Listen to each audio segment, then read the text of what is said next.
There is a pattern that connects 6 disasters across 5 decades. And once you see it, you will not stop seeing it. Why did NASA classify O-ring erosion as an acceptable flight condition on 17 consecutive missions, knowing each time that erosion was never supposed to happen at all? What does a shallow lake in the Netherlands, flipping from clear to green overnight, have in common with a 500-year-old fishery that vanished in a single morning in 1992? And why, in 2008, did a French geophysicist at one of the most prestigious universities in Europe build an observatory not for stars, but for watching financial markets approach a point of mathematical no return? Those 3 questions have the same answer. It was published in Nature in 2009. It has been verified across ecology, climate science, finance and geophysics. And the reason you have never been told what it means is that the answer implicates every institution responsible for preventing the next collapse, including the ones managing the systems you depend on right now. Tonight is a long one. Get comfortable, subscribe if you are not already, and if you want to go even deeper across topics like this, I cover a wider range of subjects on Patreon. Stay to the end of this one, because the 4-stage framework you are about to see does not just explain the past, it diagnoses the present, and what it diagnoses should make you angry. Let's start where it started.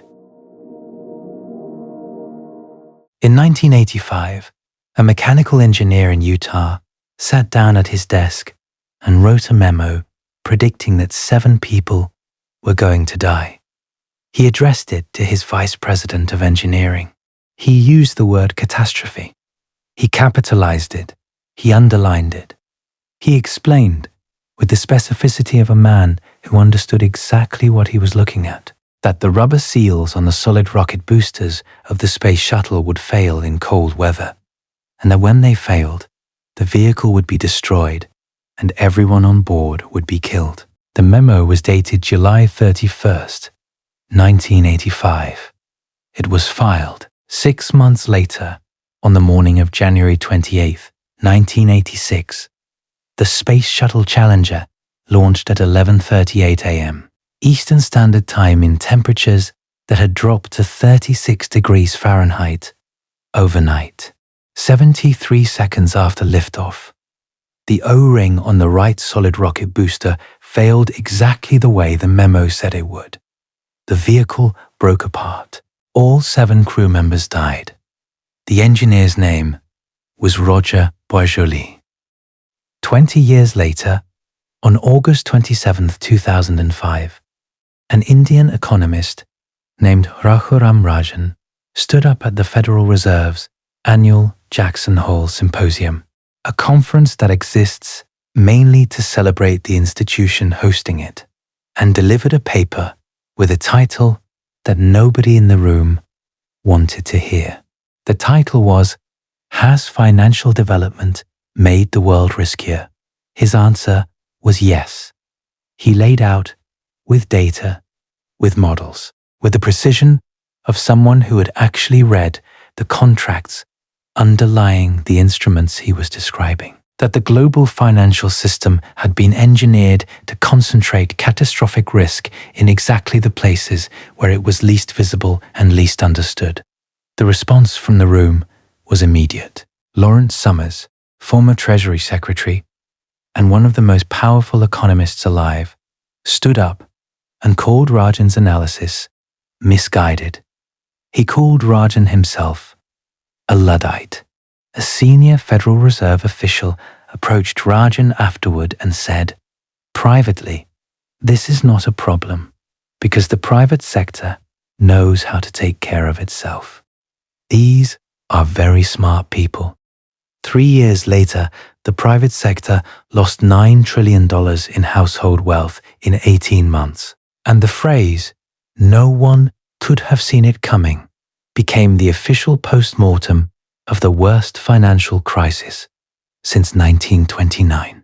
5 years after that, on December 13th, 2010, a physicist named Yanir Bar-Yam at the New England Complex Systems Institute in Cambridge, Massachusetts, submitted a paper to the United States government containing a single, testable prediction. The paper showed that when the United Nations Food and Agriculture Organization's Food Price Index crossed a threshold of 210, the probability of widespread social unrest in food-importing nations jumped discontinuously. Not gradually, discontinuously. The math was clean, the threshold was specific, and the index had just crossed it. Bar-Yam's prediction was that within days, somewhere in the developing world, political instability would erupt. 4 days later, on December 17, 2010, a 26-year-old street vendor named Mohamed Bouazizi set himself on fire in the town of Sidi Bouzid, Tunisia. Within weeks, the government of Tunisia fell. Within months, the governments of Egypt, Libya, and Yemen followed. The event became known as the Arab Spring. Bar-Yam had not predicted it with satellite imagery or intelligence sources. He had predicted it with a graph of grain prices. And then, in October of 2024, 44 of the world's leading climate scientists, including Stefan Rahmstorff, Peter and Suzanne Dittelevsen, Nicholas Boers, and the team that had published the most alarming paper on ocean circulation collapse in a generation, signed an open letter to the Nordic Council of Ministers. The letter stated that the risk of a collapse of the Atlantic meridional overturning circulation, the ocean current system that distributes heat across the northern hemisphere and keeps roughly 1 billion people's food supply stable, had been, in their words, greatly underestimated. Iceland formally classified AMOC collapse as a national security threat in November of 2025. The letter was received. It was filed. I want you to notice the pattern, not the content of the warnings, the structure. An individual with domain expertise detects a measurable signal. They issue a specific, dated, written warning. The warning is received by the institution responsible for the system. The institution does not dispute the data. It does not provide counter-evidence. It absorbs the warning into its own continued operation and proceeds as if the warning were a minor input rather than an existential one. And then the system fails. And after it fails, the same institution that received the warning produces a narrative in which the failure was unforeseeable. That pattern is not a coincidence. It is not a series of institutional mistakes made independently by unrelated organizations across unrelated domains over 40 years. It is a structure. And in 2009, a Dutch ecologist named Marten Scheffer published a paper in Nature that for the first time supplied the mathematics explaining why it works. Scheffer was not studying space shuttles or financial derivatives or food prices. He was studying lakes.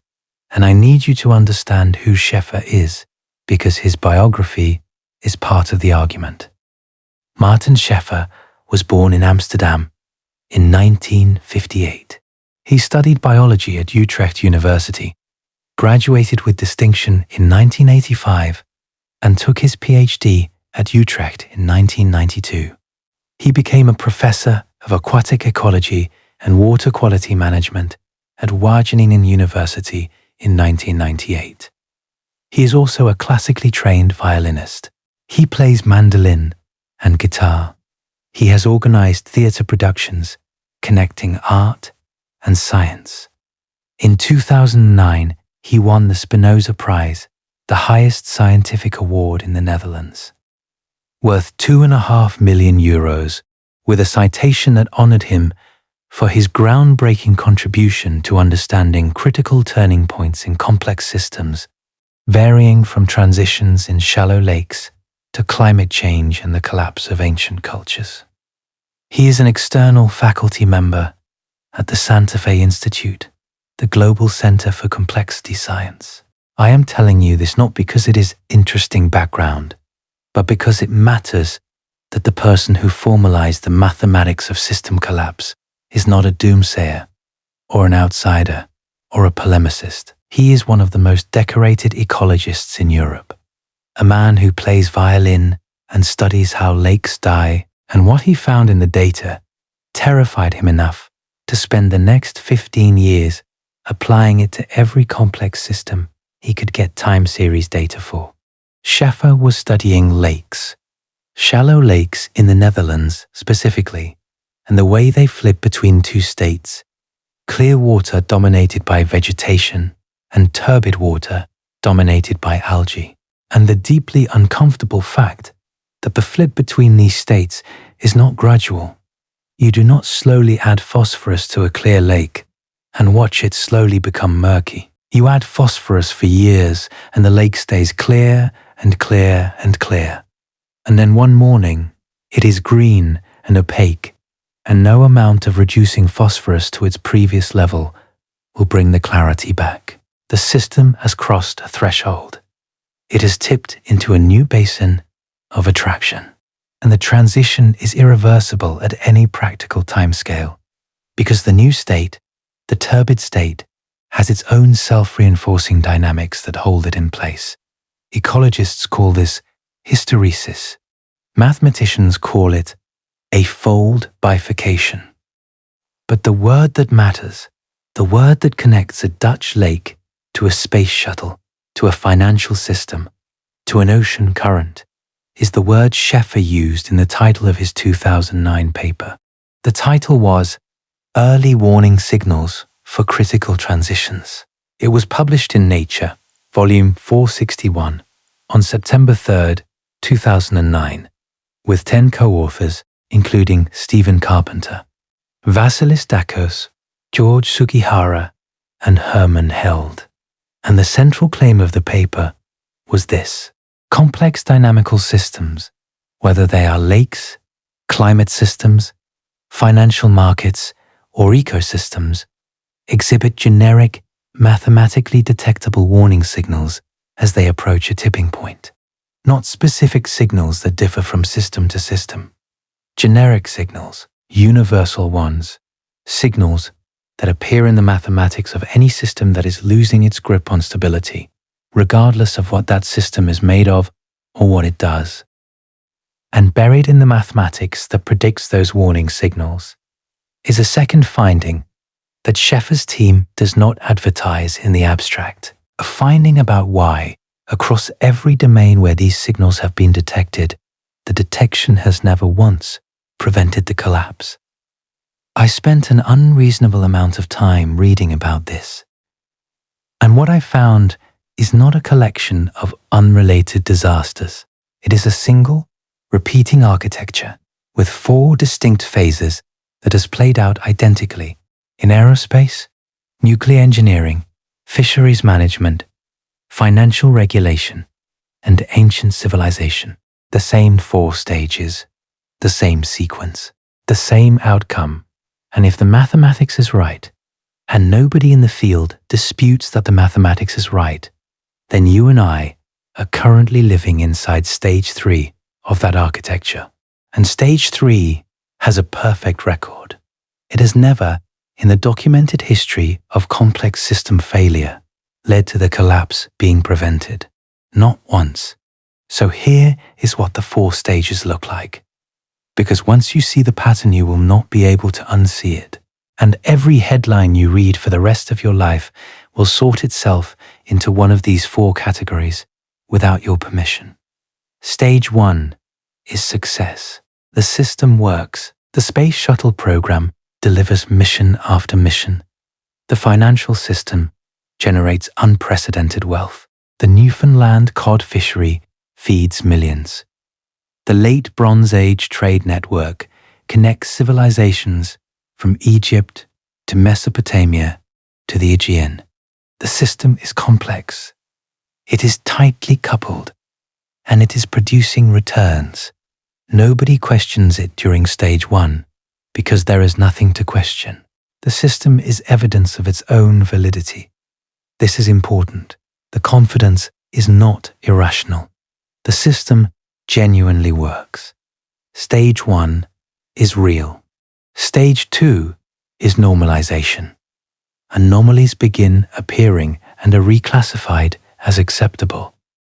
This is where a sociologist named Diane Vaughan made the discovery that should have changed how every institution on Earth manages risk, and instead became a case study that people reference in PowerPoint presentations and then ignore. Vaughan spent 9 years investigating the Challenger disaster, not the engineering failure, the institutional failure. Her book, published by the University of Chicago Press in 1996, is called The Challenger Launch Decision. And what she found was not corruption, not incompetence, not a single bad actor making a single bad call. What she found was a process. She gave it a name that sounds clinical, but describes something that should keep you up at night. She called it normalization of deviance. Here is what it means. The O-ring seals on the shuttle's solid rocket boosters were designed to prevent hot combustion gases from escaping through the joints between booster segments. They were rated to function reliably down to a specific temperature. On STS-2, the second shuttle mission in November of 1981, engineers found evidence of hot gas erosion on the primary O-ring. This was not supposed to happen. It was a design violation, a signal that the seal was not performing as specified. But the mission was successful. The booster did not fail. The crew came home. So the erosion was logged, reviewed, and reclassified. It went from being an anomaly that should have grounded the fleet to being an acceptable in-family condition, which is the phrase NASA used, that fell within the range of prior experience. On the next cold weather launch, more erosion. On the one after that, more. Each time, the same process. The deviation was observed, documented, and absorbed into the operational baseline. The boundary of what counted as normal quietly migrated outward with every flight that did not explode.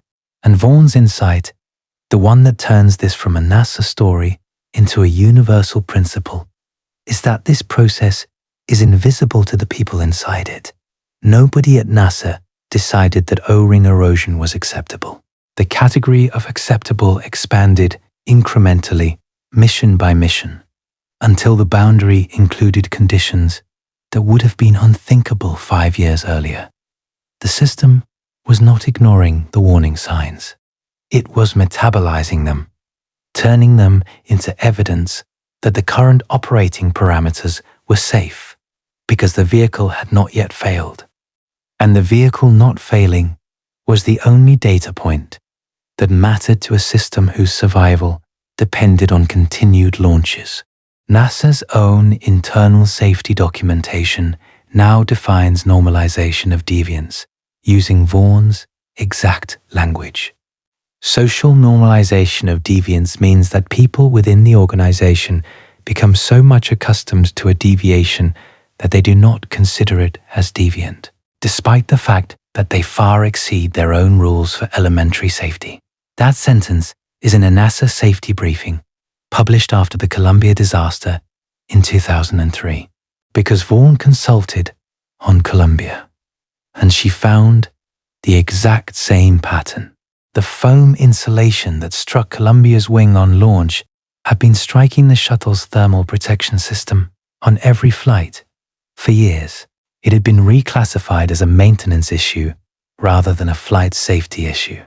The boundary had migrated. The deviation had been normalized. 7 more people died. That is stage 2. The system accumulates structural fragility through the perfectly rational process of reclassifying danger as routine. No one makes a decision to accept risk. The risk is absorbed by the system's own operating logic, one flight at a time, 1 quarter at a time, 1 fishing season at a time.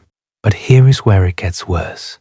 Because stage 2, as disturbing as it is, has a comforting implication embedded in it.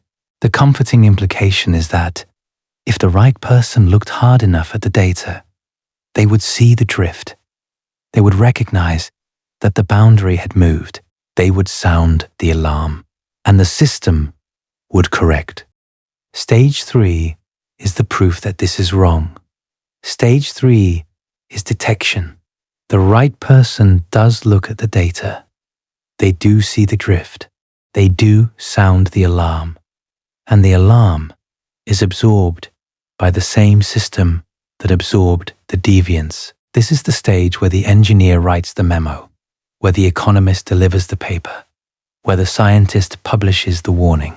And it is the stage where the institution receives the warning, acknowledges the data, and continues operating as before.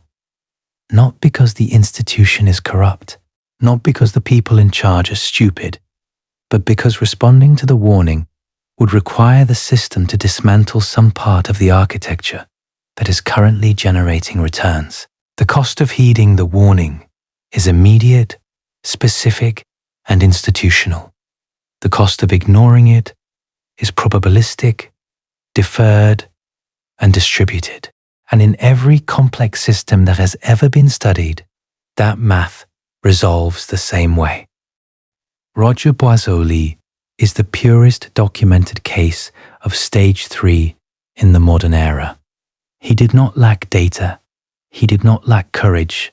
On the night of January 27th, 1986, in a teleconference between Marten Scheffer and NASA's Marshall Space Flight Center, Boisjoly and 4 other Scheffer engineers presented their analysis and formally recommended that the launch be postponed because ambient temperatures had dropped below the tested range of the O-ring seals.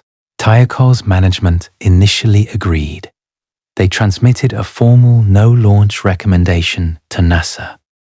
NASA's George Hardy, a deputy director, responded with 5 words that Vaughan's analysis identifies as the pivot point of the entire disaster. He said, "I am appalled by your recommendation." Lawrence Malloy, the solid rocket booster project manager, added, "My God, Scheffer, when do you want me to launch next April?"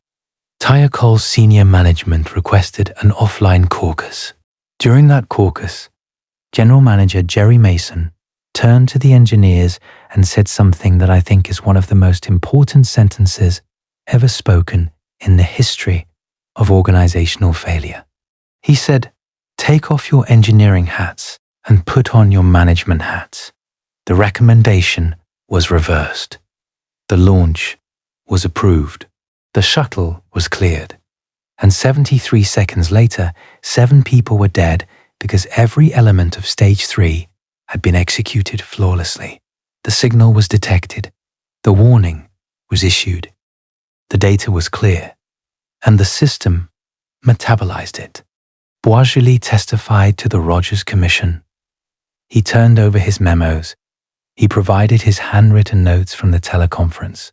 Sally Ride, the first American woman in space, was on the commission. And according to NPR, she was the only one who was supportive, hugging Boisjoly after his appearance. The rest of the room was institutional. The commission validated the engineering. The report was published. Recommendations were made. And Boisjoly went back to Marten Scheffer, where he was effectively blacklisted. His colleagues stopped eating lunch with him. He was reassigned to meaningless tasks. The social cost of being right in a system that rewards consensus was total isolation. He resigned. He was born in Lower Massachusetts on April 25th, 1938. He had studied mechanical engineering at the University of Massachusetts Lowell. Before Scheffer, he had worked on the lunar module life support system for the Apollo program. He was not a crank. He was not a troublemaker. He was one of the most qualified SEAL engineers in the country, doing exactly the job he was hired to do, and the system punished him for it.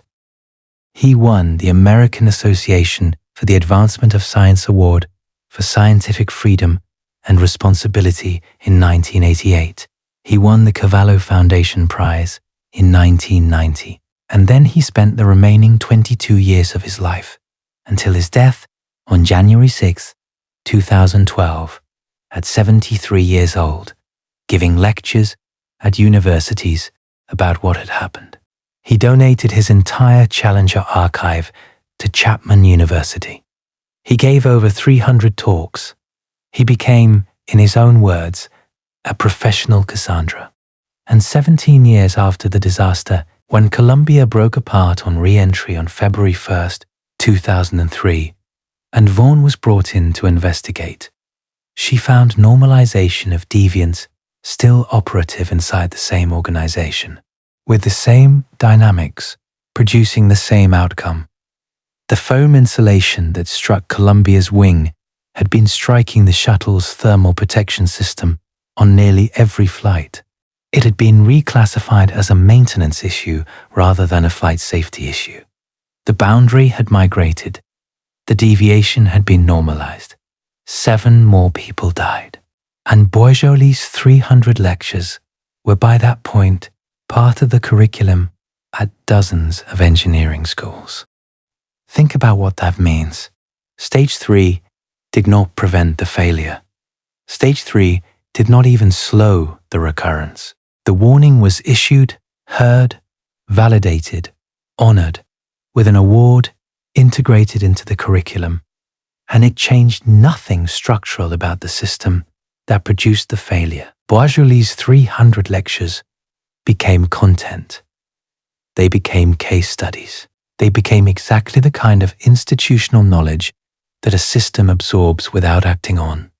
And that, right there, is the thing about stage 3 that nobody in this field wants to say out loud. But Challenger is one organization, one agency, one set of institutional incentives. If the 4-stage pattern were specific to NASA, it would be a management problem, not a mathematical one. So let me take you to a different continent, a different decade, and a fundamentally different kind of system, because the pattern needs to hold across domains, or it is not a pattern. It is just a story.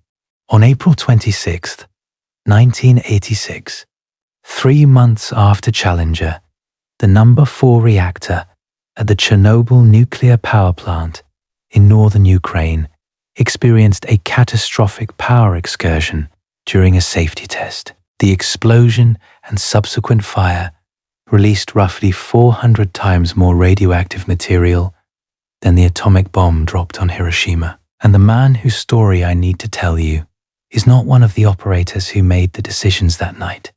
His story starts the morning after. Vassili Nesterenko was, at the time of the disaster, the director of the Institute of Nuclear Energy of the National Academy of Sciences of Belarus. He was not a dissident. He was not a whistleblower by temperament. He was the head of a national research institute, born on December 1st, 1934, in Krasny Kut, Luhansk Oblast, in what is now Ukraine. He had graduated from the Bauman Moscow State Technical University. He was one of the most accomplished nuclear physicists in the Soviet Union's Belarusian Republic.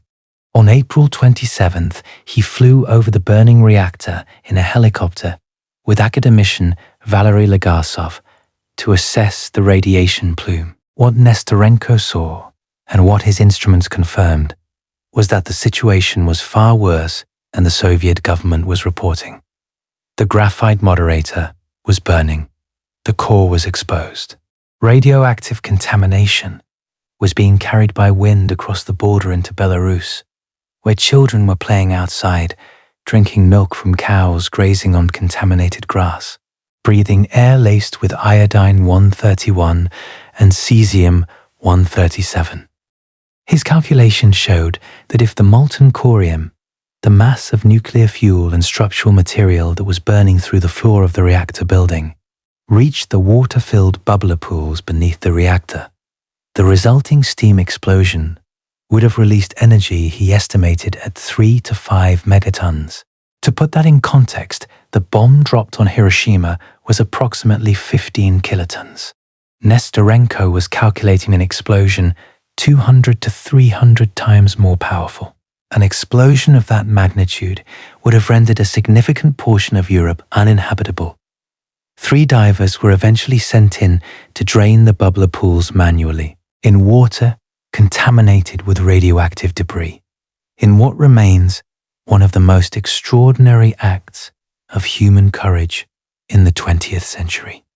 Nesterenko did what a Stage 3 actor does.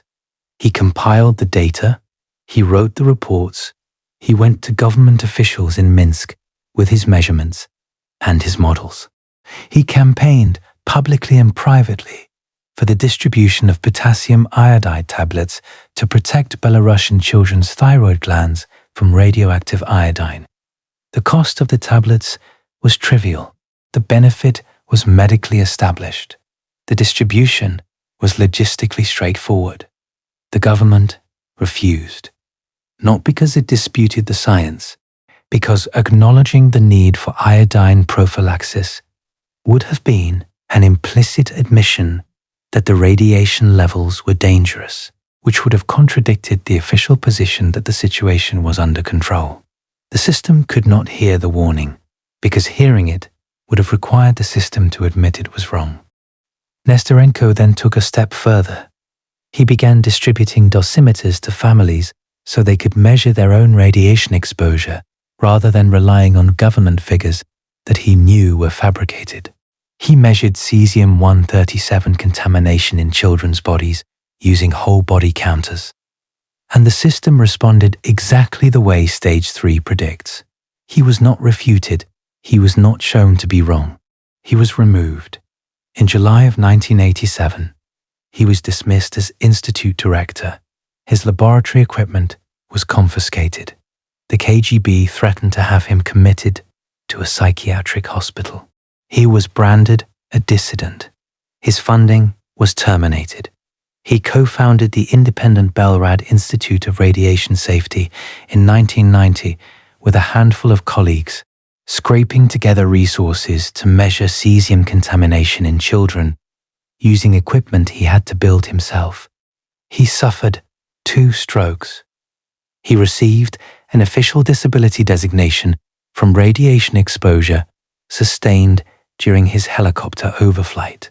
He spent the last 18 years of his life producing the data that the state refused to produce and distributing it to families the state had abandoned. He died on August 25, 2008. He was 73 years old. The same age Roger Boisjoly was when he died.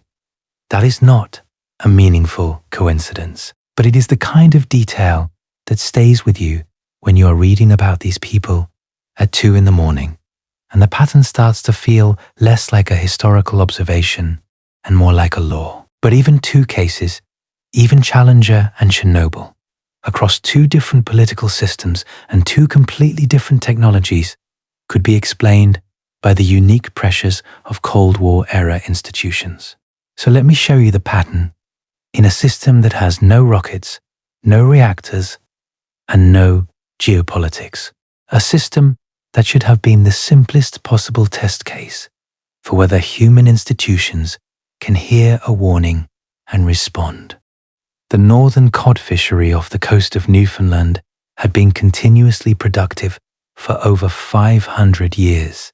When John Cabot arrived in 1497, his crew reportedly described the waters as so thick with cod that you could walk across their backs. By the 1960s, annual catches exceeded 800,000 metric tons. The fishery was the economic foundation of an entire province. 30,000 people made their living from it, directly. Beginning in the 1980s, a fisheries scientist at the Canadian Department of Fisheries and Oceans, named Ransom Myers, began finding discrepancies in the stock assessment models the department was using to set quotas. The models were overestimating the size of the cod population. not by small margins. Myers concluded the DFO was overestimating stocks by as much as 100%. He published the data. He argued, with the specificity you would expect from someone who had actually looked at the trawl surveys and age class distributions, that overfishing was driving the population into collapse, and that the collapse, once it occurred, might not be reversible. The department's response was to cancel a presentation Myers had scheduled for the Atlantic Groundfish Advisory Committee in July of 1992. A senior official pulled the presentation from the agenda because its conclusions were, in bureaucratic terms, inconvenient. On July 2, 1992, Fisheries Minister John Crosby stood in the Radisson Hotel in St. John's and announced an indefinite moratorium on northern cod fishing. The spawning biomass had dropped from 1.6 million metric tons in 1962 to somewhere between 72,000 and 110,000 metric tons, a decline of roughly 93%. Approximately 30,000 fishers and plant workers lost their jobs overnight, the single largest industrial layoff in Canadian history, in a province with a population of about 500,000. The Harris Report, an independent review commissioned after the moratorium, found that the Department of Fisheries and Oceans had engaged in, and I am quoting directly, scientific deception, misinformation, and obfuscation in presenting and defending the science that the department undertakes. Myers left the DFO in 1997 for Dalhousie University. He titled one of his presentation slide decks, "I Am Right," which tells you something about the man and something about what the system had put him through. His 2003 paper in Nature, co-authored with Boris Worm, found that industrial fisheries had reduced large predatory fish biomass by 90% worldwide. He died of brain cancer in March of 2007, at 54 years old. The moratorium lasted 32 years. Canada cautiously reopened the northern cod fishery in 2024 with a quota of 18,000 metric tons. That is roughly 2% of the catches from the 1960s. The stocks never recovered. The turbid lake stayed turbid. The system crossed the threshold, and Scheffer's mathematics explains exactly why it did not come back. The new state has its own self-reinforcing dynamics. The cod's ecological niche was occupied by other species. The food web reorganized. The transition was, in every practical sense, a one-way door.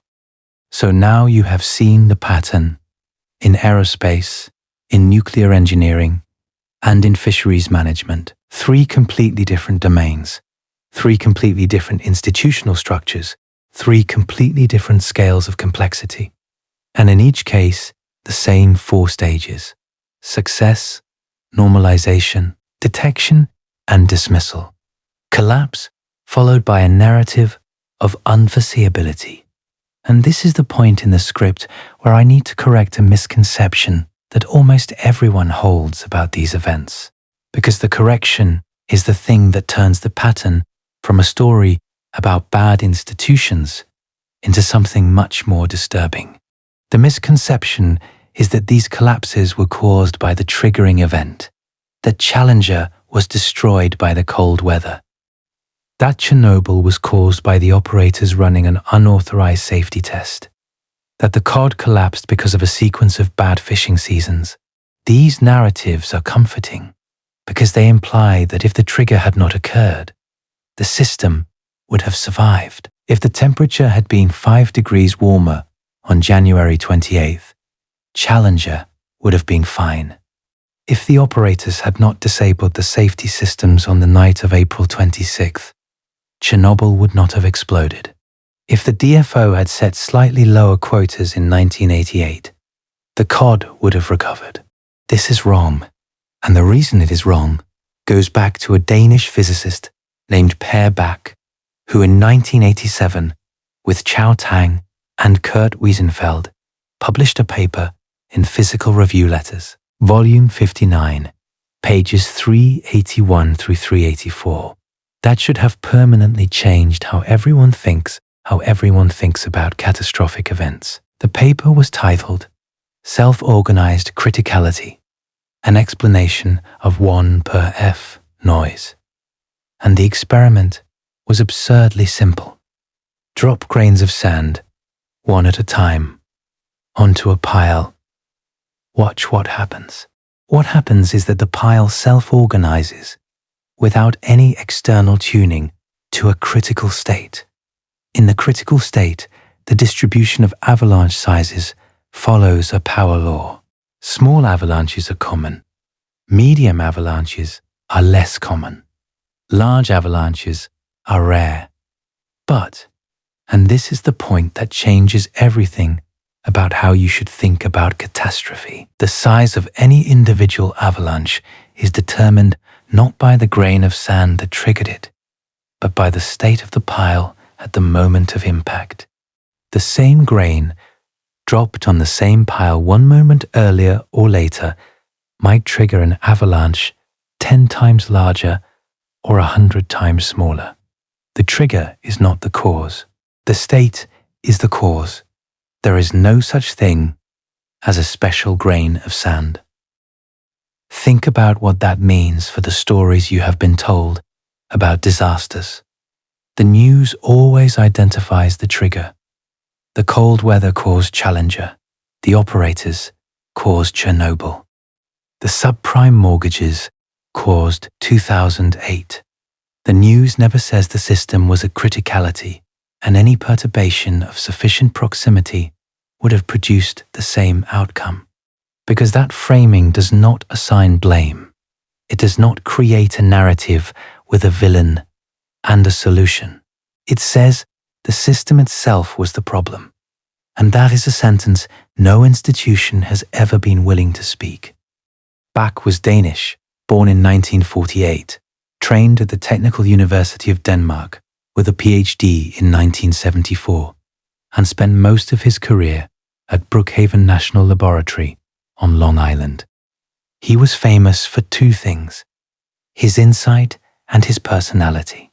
He was combative, impatient, and absolutely certain that self-organized criticality explained everything from the distribution of earthquake magnitudes to the pattern of mass extinctions in the fossil record to fluctuations in the stock market.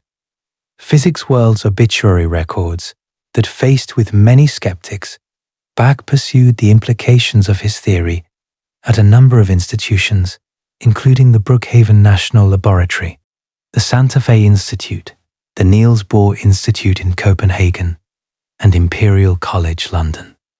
He published his popular account, How Nature Works, The Science of Self-Organized Criticality, with Copernicus Press in 1996. The book was audacious. It applied the sandpile framework to earthquakes, mass extinctions, brain function, traffic patterns, and financial markets. The thesis was sweeping and combative. Complex systems do not need to be pushed to the edge of catastrophe. They push themselves there. Criticality is not an accident. It is an attractor. The pile does not stay small because you want it to.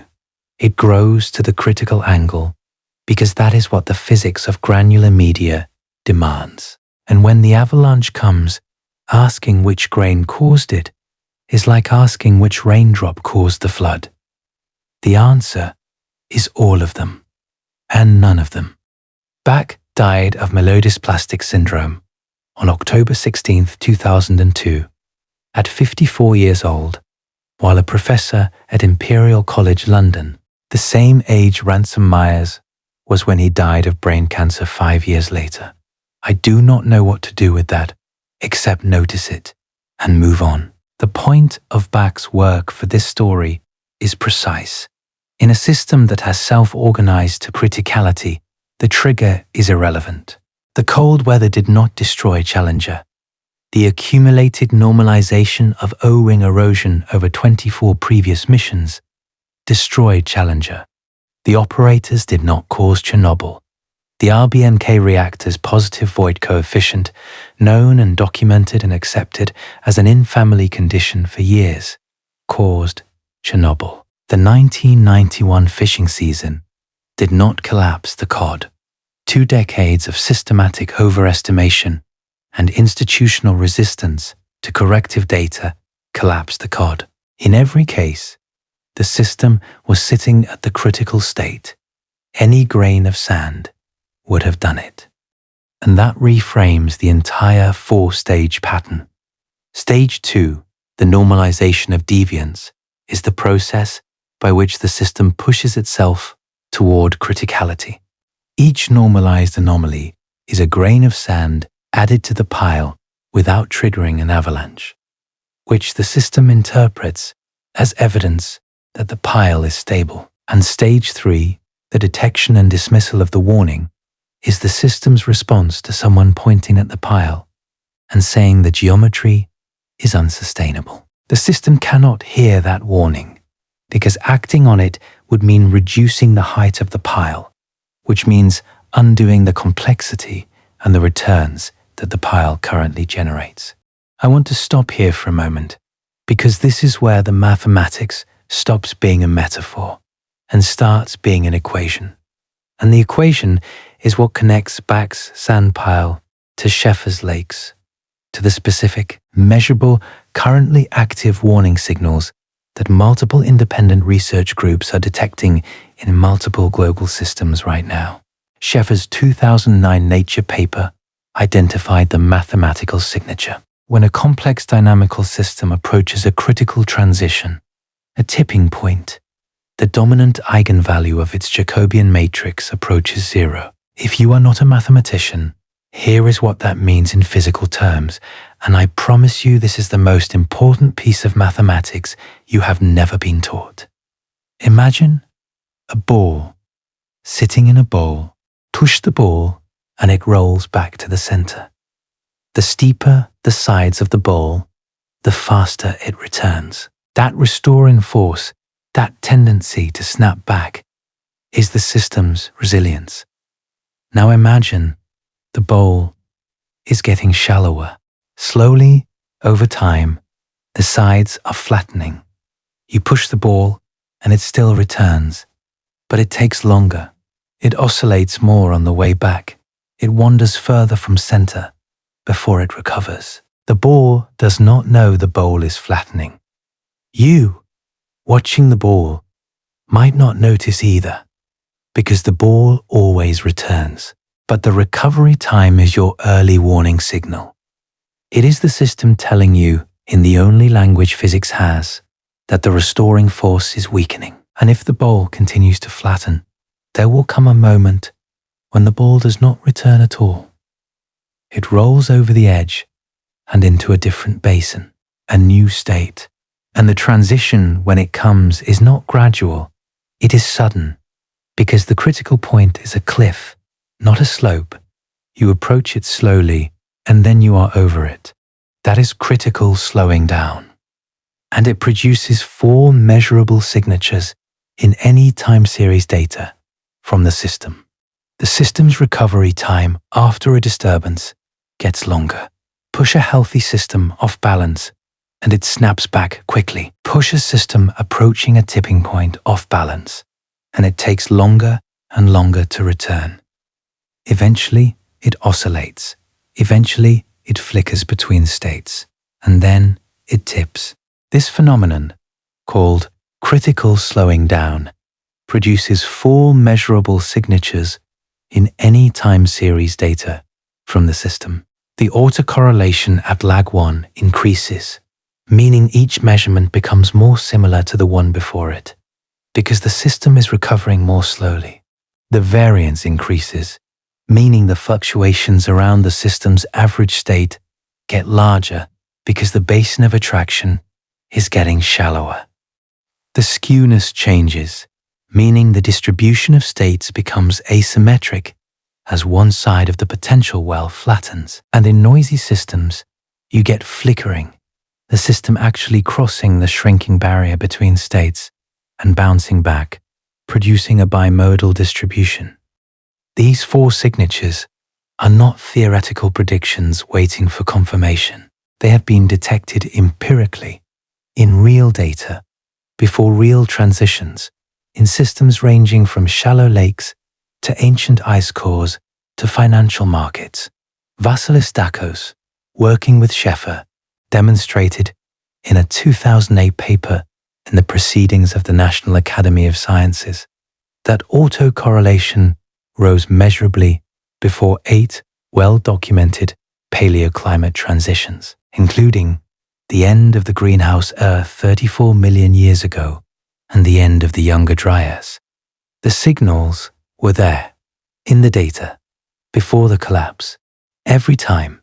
Charles Perrow published Normal Accidents in 1984, a year before Boisjoly wrote his memo, and his central argument was that in systems with two specific characteristics, interactive complexity and tight coupling, catastrophic accidents are not aberrations but emergent properties of the architecture itself. Interactive complexity means the system's components can interact in ways that operators cannot anticipate, not because the operators are incompetent, but because the combinatorial space of possible interactions in a complex system exceeds any individual's or any team's capacity to model. Tight coupling means those interactions propagate quickly and cannot be easily interrupted. There is no slack, no buffer, no time to assess what is happening before the consequences arrive. Perrow's original case study was 3 Mile Island. His 1999 afterword extended the analysis to Bhopal, Chernobyl, Challenger, and presciently to financial markets. His core claim was dark. Adding safety systems to a complex, tightly coupled system increases the complexity, which can create new and unexpected failure modes. You cannot engineer your way out of normal accidents by adding more engineering. You are adding grains to the sandpile while trying to stabilize it. Every new regulation, every new oversight committee, every new monitoring protocol adds complexity to the system it is supposed to protect. And if you want proof that Perrow was right about financial markets, consider what happened on May 6, 2010. At 2:32 p.m. Eastern Time, the Dow Jones Industrial Average began a decline that reached 998.5 points, approximately 9%, within minutes, briefly evaporating roughly $1 trillion in market value. 8 stocks in the S&P 500, including Accenture and Exelon, traded momentarily at 1 cent per share. Accenture went from $39.98 at 2:46 p.m. to 1 cent at 2:49 p.m. and back to $39.51 by 2:50 p.m. 3 minutes, a blue-chip company worth $30 billion was priced at effectively zero for 60 seconds. The joint SEC and CFTC report found that a single algorithm operated by Waddell and Reed had dumped 75,000 E-mini-S and P500 futures contracts, roughly $4.1 billion in notional value, into thinning liquidity without regard to price or time. The algorithm was a safety feature. It was designed to hedge a portfolio against downside risk. It created the downside risk. Perrow would have recognized the dynamic instantly. The safety system increased the complexity. The complexity produced the failure. The failure was normal. Sidney Dekker at Griffith University formalized the dynamic in his 2011 book, Drift into Failure, published by Ashgate, later Routledge. Dekker's thesis is that organizations drift toward catastrophe precisely because they are succeeding. Every local decision is rational. Every actor is pursuing legitimate goals within legitimate constraints. The drift is invisible because it is composed of individually defensible choices that compound over time. Accidents come from relationships, not broken parts, Decker wrote. The system does not break. It migrates slowly through state space toward a region where the restoring forces are too weak to pull it back. His case studies included Alaska Airlines Flight 261, the Space Shuttle Columbia, the Deepwater Horizon oil spill, and subprime mortgage lending. The range of domains is part of the argument. If drift into failure appears in aviation, aerospace, petroleum extraction, and finance, then it is not a property of any particular industry. It is a property of complexity itself. Decker's framework dovetails with Vaughan's normalization of deviance, but the emphasis is different. Vaughan asks how deviance becomes normalized within a specific organizational culture. Decker asks how an entire system, composed of multiple organizations, each making locally rational decisions, migrates collectively toward a state where catastrophic failure becomes likely. The answer is that nobody needs to make a bad decision. The accumulation of good decisions, each one slightly expanding the operating envelope, each one validated by the absence of consequences, is sufficient. The drift is the decision-making process working correctly. And that, right there, is the finding that turns the four-stage pattern from a story about institutional failure into something closer to a law of physics. I need to pause here because I think the weight of what these four people are saying, Vaughan, Perrow, Decker, and Tainter, gets lost when you list them, one after another. Each of them spent decades arriving at essentially the same conclusion from a completely different direction. Vaughan, from sociology, Perrow from organizational theory, Decker from human factors and systems safety, Tainter from anthropology and archaeology. They did not coordinate. They did not work from each other's frameworks. They independently converged on the same structural insight. Complex systems cannot be made safe through better decision-making because the drift toward failure is produced by good decision-making. The quality of the decisions is not the variable. The architecture is the variable. And the architecture is the thing that nobody has authority to change, because the architecture is the thing that is generating the returns. I still do not know how to fully reckon with that finding. It feels like it should have a rebuttal. It feels like there should be a case study somewhere in the literature of a complex system that detected its own approaching failure, restructured itself in time, and avoided collapse. I looked for one. I spent a significant amount of time looking. The closest example anyone in the field cites is the Montreal Protocol on CFCs, which did successfully avert the destruction of the ozone layer. But even that case is instructive. The ozone case worked because the economic costs of the transition were small. The substitute chemicals were available. The affected industry was concentrated in a small number of firms, and the political window was narrow and seized by specific individuals at specific moments. The complexity of the system being reformed was low by the standards of the cases we have been discussing. When you move to systems of the complexity of global finance, or Earth system climate dynamics, or interconnected supply chains, the conditions that made the Montreal Protocol possible do not exist. The costs are enormous. The substitutes are not available. The affected parties number in the billions. And the political window, if it exists, is being processed by governance institutions that are themselves in the early stages of their own critical transitions. And Joseph Tainter, an anthropologist at the University of Utah, published the deep time version of the same argument in 1988. His book, The Collapse of Complex Societies, proposed a single mechanism for civilizational collapse, diminishing returns on complexity. Societies solve problems by adding layers of administration, infrastructure, and specialization. Each new layer costs more energy and resources. Each delivers less marginal benefit than the one before. Eventually, the society faces a problem whose solution would require an investment with negative returns. At that point, collapse, which is to say, a reduction in complexity, becomes the most economically rational response. The society does not fall because it is attacked. It falls because the cost of maintaining itself exceeds the benefit. Tainter's case study was Rome.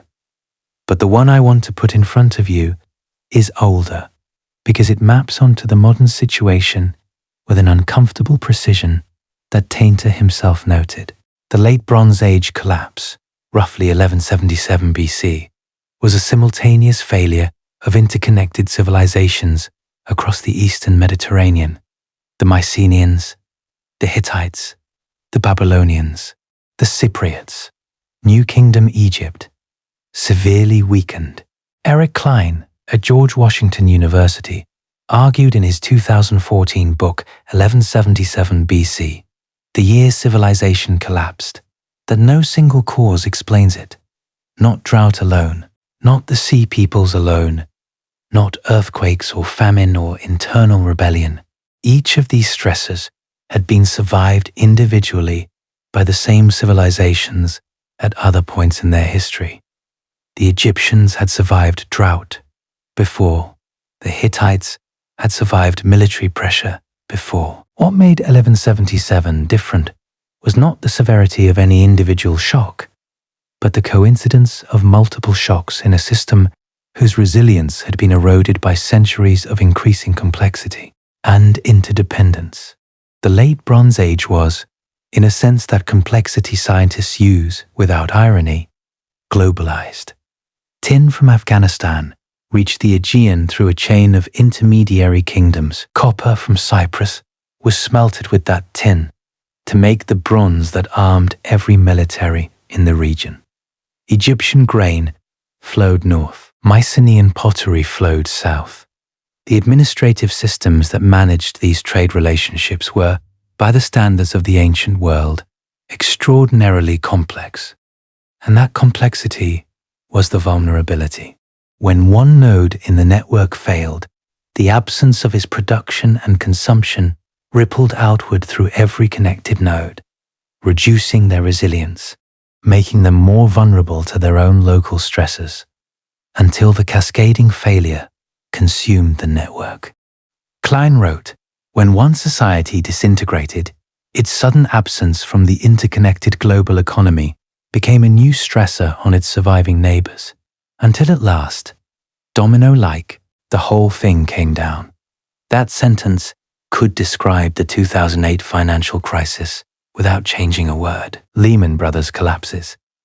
AIG's credit default swap exposure linked to every major bank becomes unpayable. Counterparty risk propagates through the interbank lending market. Credit freezes. Real economy businesses that depend on short-term credit cannot meet payroll.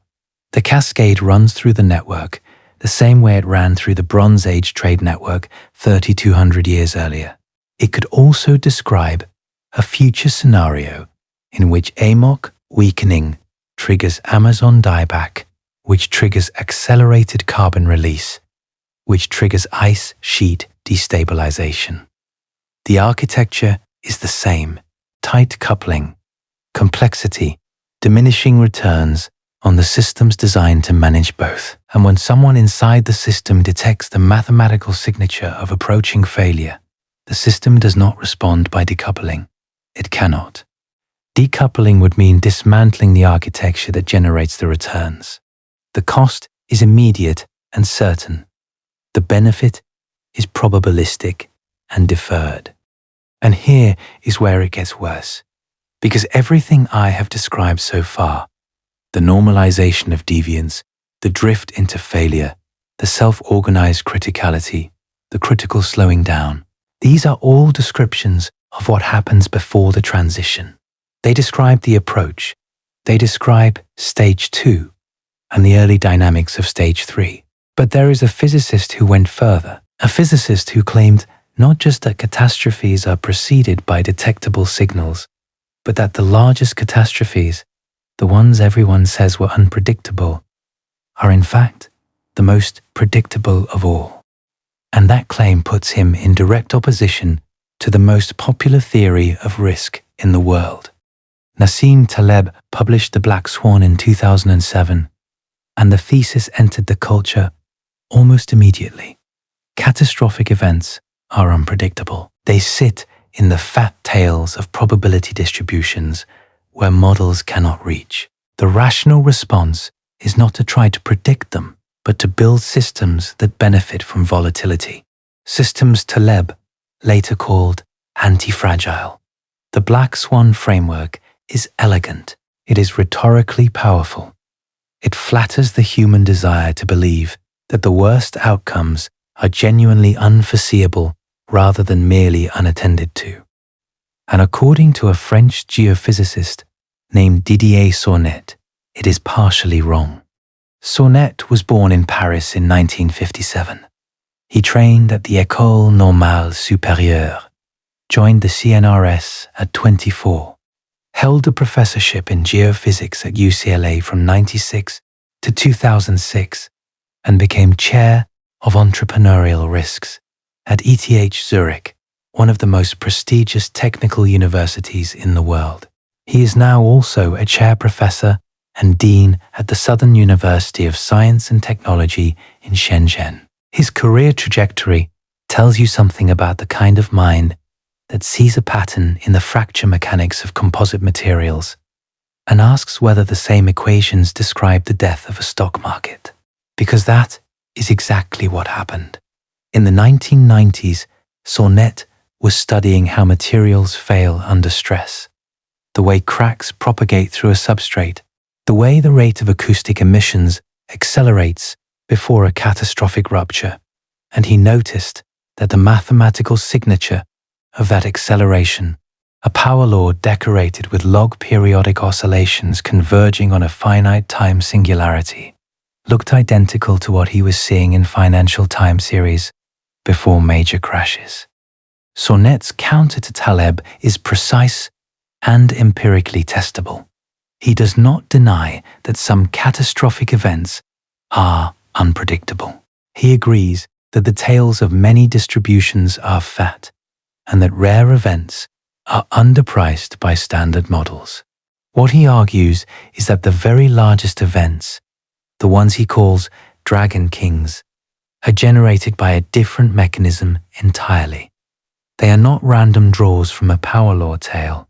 They are the terminal phase of an endogenous positive feedback loop, a bubble, that produces a characteristic mathematical signature, super-exponential growth, modulated by log periodic oscillations. The math calls this a log periodic power law singularity, or LPPLS, and Sornette's claim is that this signature is detectable in real time, before the crash, in the price data of the asset or system approaching failure. The name Dragon King is deliberate. In the standard power law framework, the largest events are just the tail of the distribution, rare but not special. Black swans. Sornette argued that some outliers are categorically different, generated by mechanisms that are distinct from those producing the body of the distribution, and therefore identifiable in advance. He called them Dragon Kings because they are beyond anything you would expect from the normal kingdom of events, and because, unlike black swans, they leave fingerprints. In 2003, he published Why Stock Markets Crash with Princeton University Press. In August of 2008, months before Lehman Brothers collapsed on September 15th, he launched the Financial Crisis Observatory at ETH Zurich, specifically to test his predictions publicly and in real time. The timing was either prophetic or lucky, and Sornette would argue it was neither. It was the mathematics. He predicted the Chinese stock market crash of 2007 3 weeks before it began. The Shanghai Composite had risen from roughly 1,000 points to over 6,000 in about 2 years, a trajectory that his LPPLS model flagged as super exponential. He published a prediction. The market dropped 20% in the following month, and ultimately lost 70% of its value. He sealed forecasts in encrypted documents and deposited them with third-party repositories to permit retrospective verification, an epistemic discipline you almost never see in heterodox research, because most heterodox researchers are not interested in being proven wrong. Sornette was. His 2009 paper on ARC-Civ, Dragon Kings, Black Swans, and the prediction of crises lays out the theoretical framework. The presence of a phase transition is crucial, he wrote, to learn how to diagnose in advance the symptoms associated with a coming Dragon King. In a TED Talk in 2013, Sornette said it plainly: crises are predictable. That sentence sounds unremarkable. It is, in context, an act of professional defiance, because the dominant framework, Taleb's framework, the one that Wall Street and regulators and risk managers adopted because it told them what they wanted to hear, says that crises are not predictable, that the responsible position is to admit our ignorance and build robust portfolios.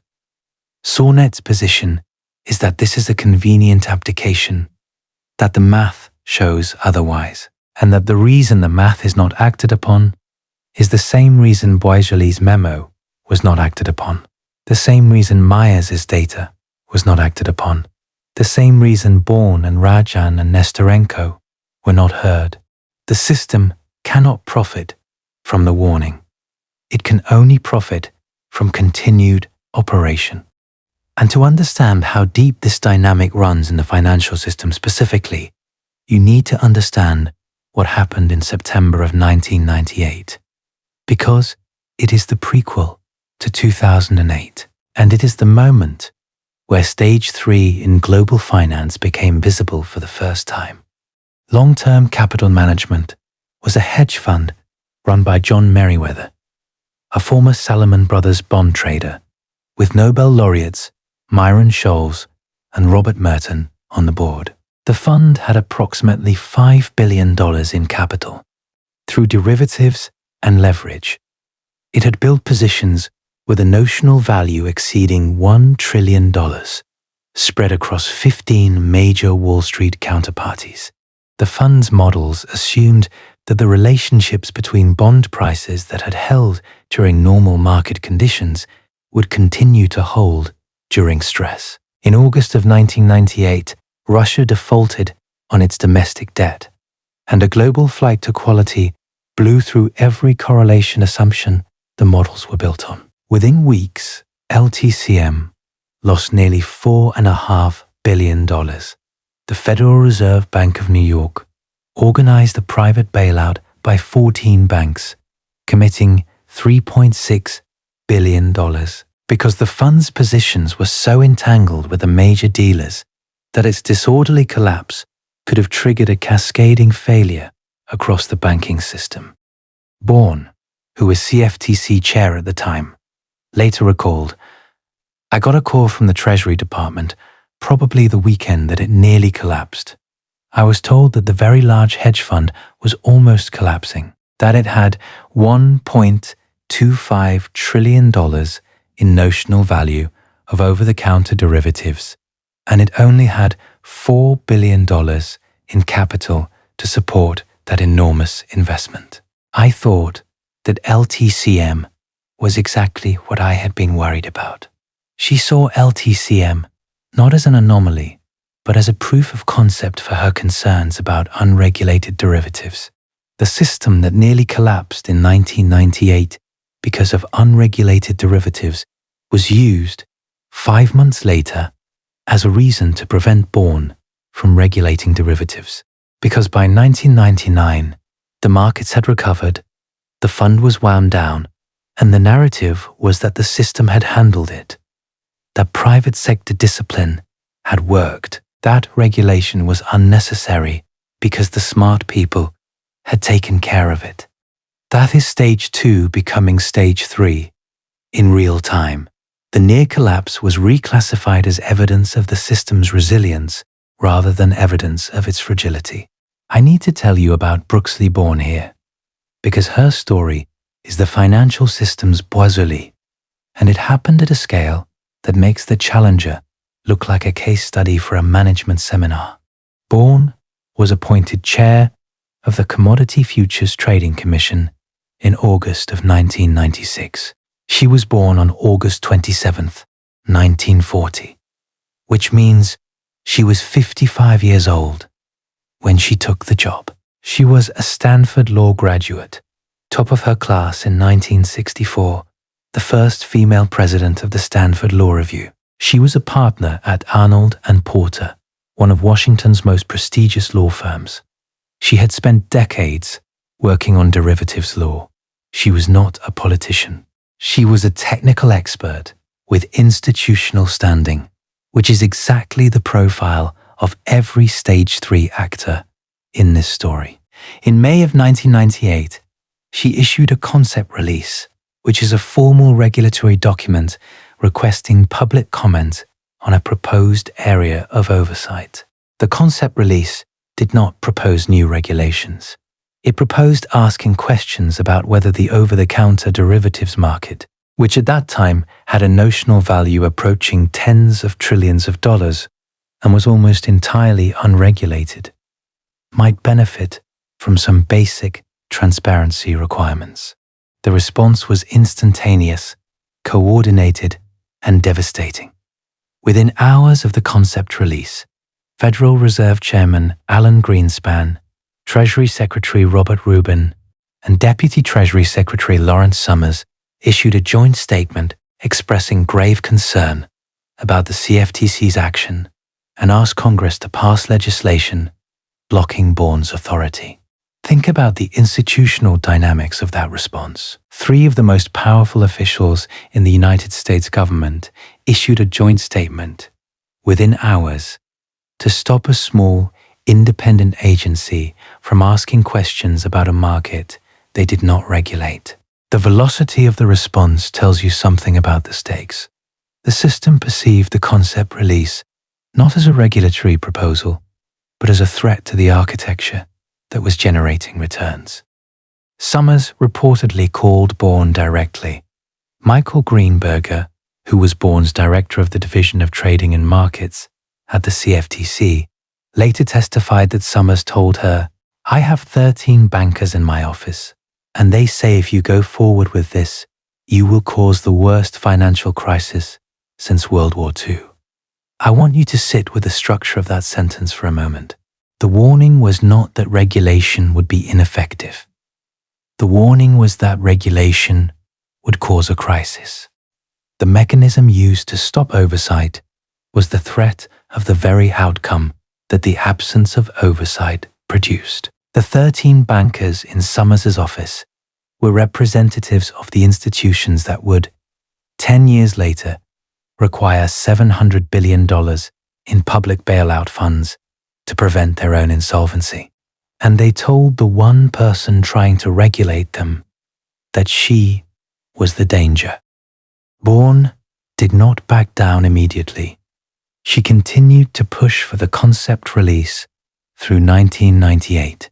Arthur Levitt, then chairman of the SEC, later told PBS Frontline that he regretted siding with Greenspan and Summers against Bourne. "I was told by the chairman of the Federal Reserve that the concept release could destabilize the markets," Levitt said. "I wish I had listened to Brooksley Born." Bourne resigned on June 1st, 1999. The Commodity Futures Modernization Act of 2000, signed into law by President Clinton, explicitly prohibited the CFTC from regulating over-the-counter derivatives, credit default swaps, the specific instruments that transmitted the subprime mortgage collapse through the global banking system in 2008, were thus legally insulated from regulatory oversight by an act of Congress. Bourne received the John F. Kennedy Profile in Courage Award in 2009, 11 years after the warning. 1 year after the collapse, she told an interviewer, "It will happen again if we do not take the appropriate steps. There will be significant financial downturns and disasters attributed to this regulatory gap, over and over, until we learn from experience. She added, these were individuals with stature who disagreed with me. Alan Greenspan and Bob Rubin and Larry Summers and Arthur Levitt. I would not be surprised if the fact that I was a middle-aged woman played some role in at least the way they approached the dispute. And then there is Michael Burry. You might know his name from the movie, from Christian Bale's portrayal in The Big Short, but the detail that matters for this story is not the trade he made. It is when he made it, and how alone he was when he made it. Burry was born on June 19, 1971. In San Jose, California, he lost his left eye to retinoblastoma. As a toddler, he grew up wearing a glass eye, which he later said contributed to a sense of disconnection from social interaction that in retrospect he attributes to undiagnosed Asperger's syndrome. He studied economics and pre-med at UCLA, completed his MD at Vanderbilt in 1997, and then abandoned medicine to run a hedge fund from a small office in Cupertino, a career transition so unusual that it is itself evidence of a mind that does not process institutional norms the way most people do. He started Scion Capital in 2000 with his own money and a handful of investors he recruited through posts on internet finance forums. And then he did something that nobody else in the financial industry was doing. He began reading individual mortgage loan origination documents in 2003 and 2004. Not summaries, not ratings reports, not the synthetic structures packaged by Goldman Sachs and Deutsche Bank. The actual loan files, the documents with the borrower's name and income and the terms of the mortgage. And what he found was that the subprime mortgage bonds, rated AAA by Moody's and Standard & Poor's, were composed of loans made to borrowers who had no realistic prospect of repaying them once the 2-year teaser rates expired in 2006 and 2007. Adjustable rate mortgages with initial payments that were a fraction of what the fully amortizing payment would be. Loans where the borrower's stated income was listed as their actual income without verification. Instruments the industry called liar loans, with a candor that should have been a warning sign to anyone paying attention. Burry began buying credit default swap protection against these bonds in 2005, 2 years before the collapse. His investors revolted. They demanded he stop. They threatened to pool their capital. Some sued. He locked them into the fund, an act of conviction that cost him nearly every professional relationship he had. He held the position through 2 years of losses, 2 years of conference calls where people who had given him their money demanded that he close the trade. 2 years of being told by the market that he was wrong. And when the collapse came, Scion Capital had generated returns of 489% net of fees between its founding in November 2000 and June 2008. The S&P 500 returned just over 2% in the same period. Burry wrote in a New York Times op-ed on April 3, 2010, anyone who studied the financial markets carefully in 2003, 2004, and 2005 could have recognized the growing risk in the subprime markets. Anyone, not someone with insider access, not someone with classified data, not someone at Goldman Sachs or the Federal Reserve or the SEC, anyone who looked at the publicly available loan documents. The information was sitting in plain sight. It was hiding in the open, which is the most common location for the data that precedes every systemic failure in this story. The detection was trivial, and the system did not respond, because responding would have meant acknowledging that the instruments generating the returns were defective, which would have collapsed the returns which no component of the system had any incentive to do.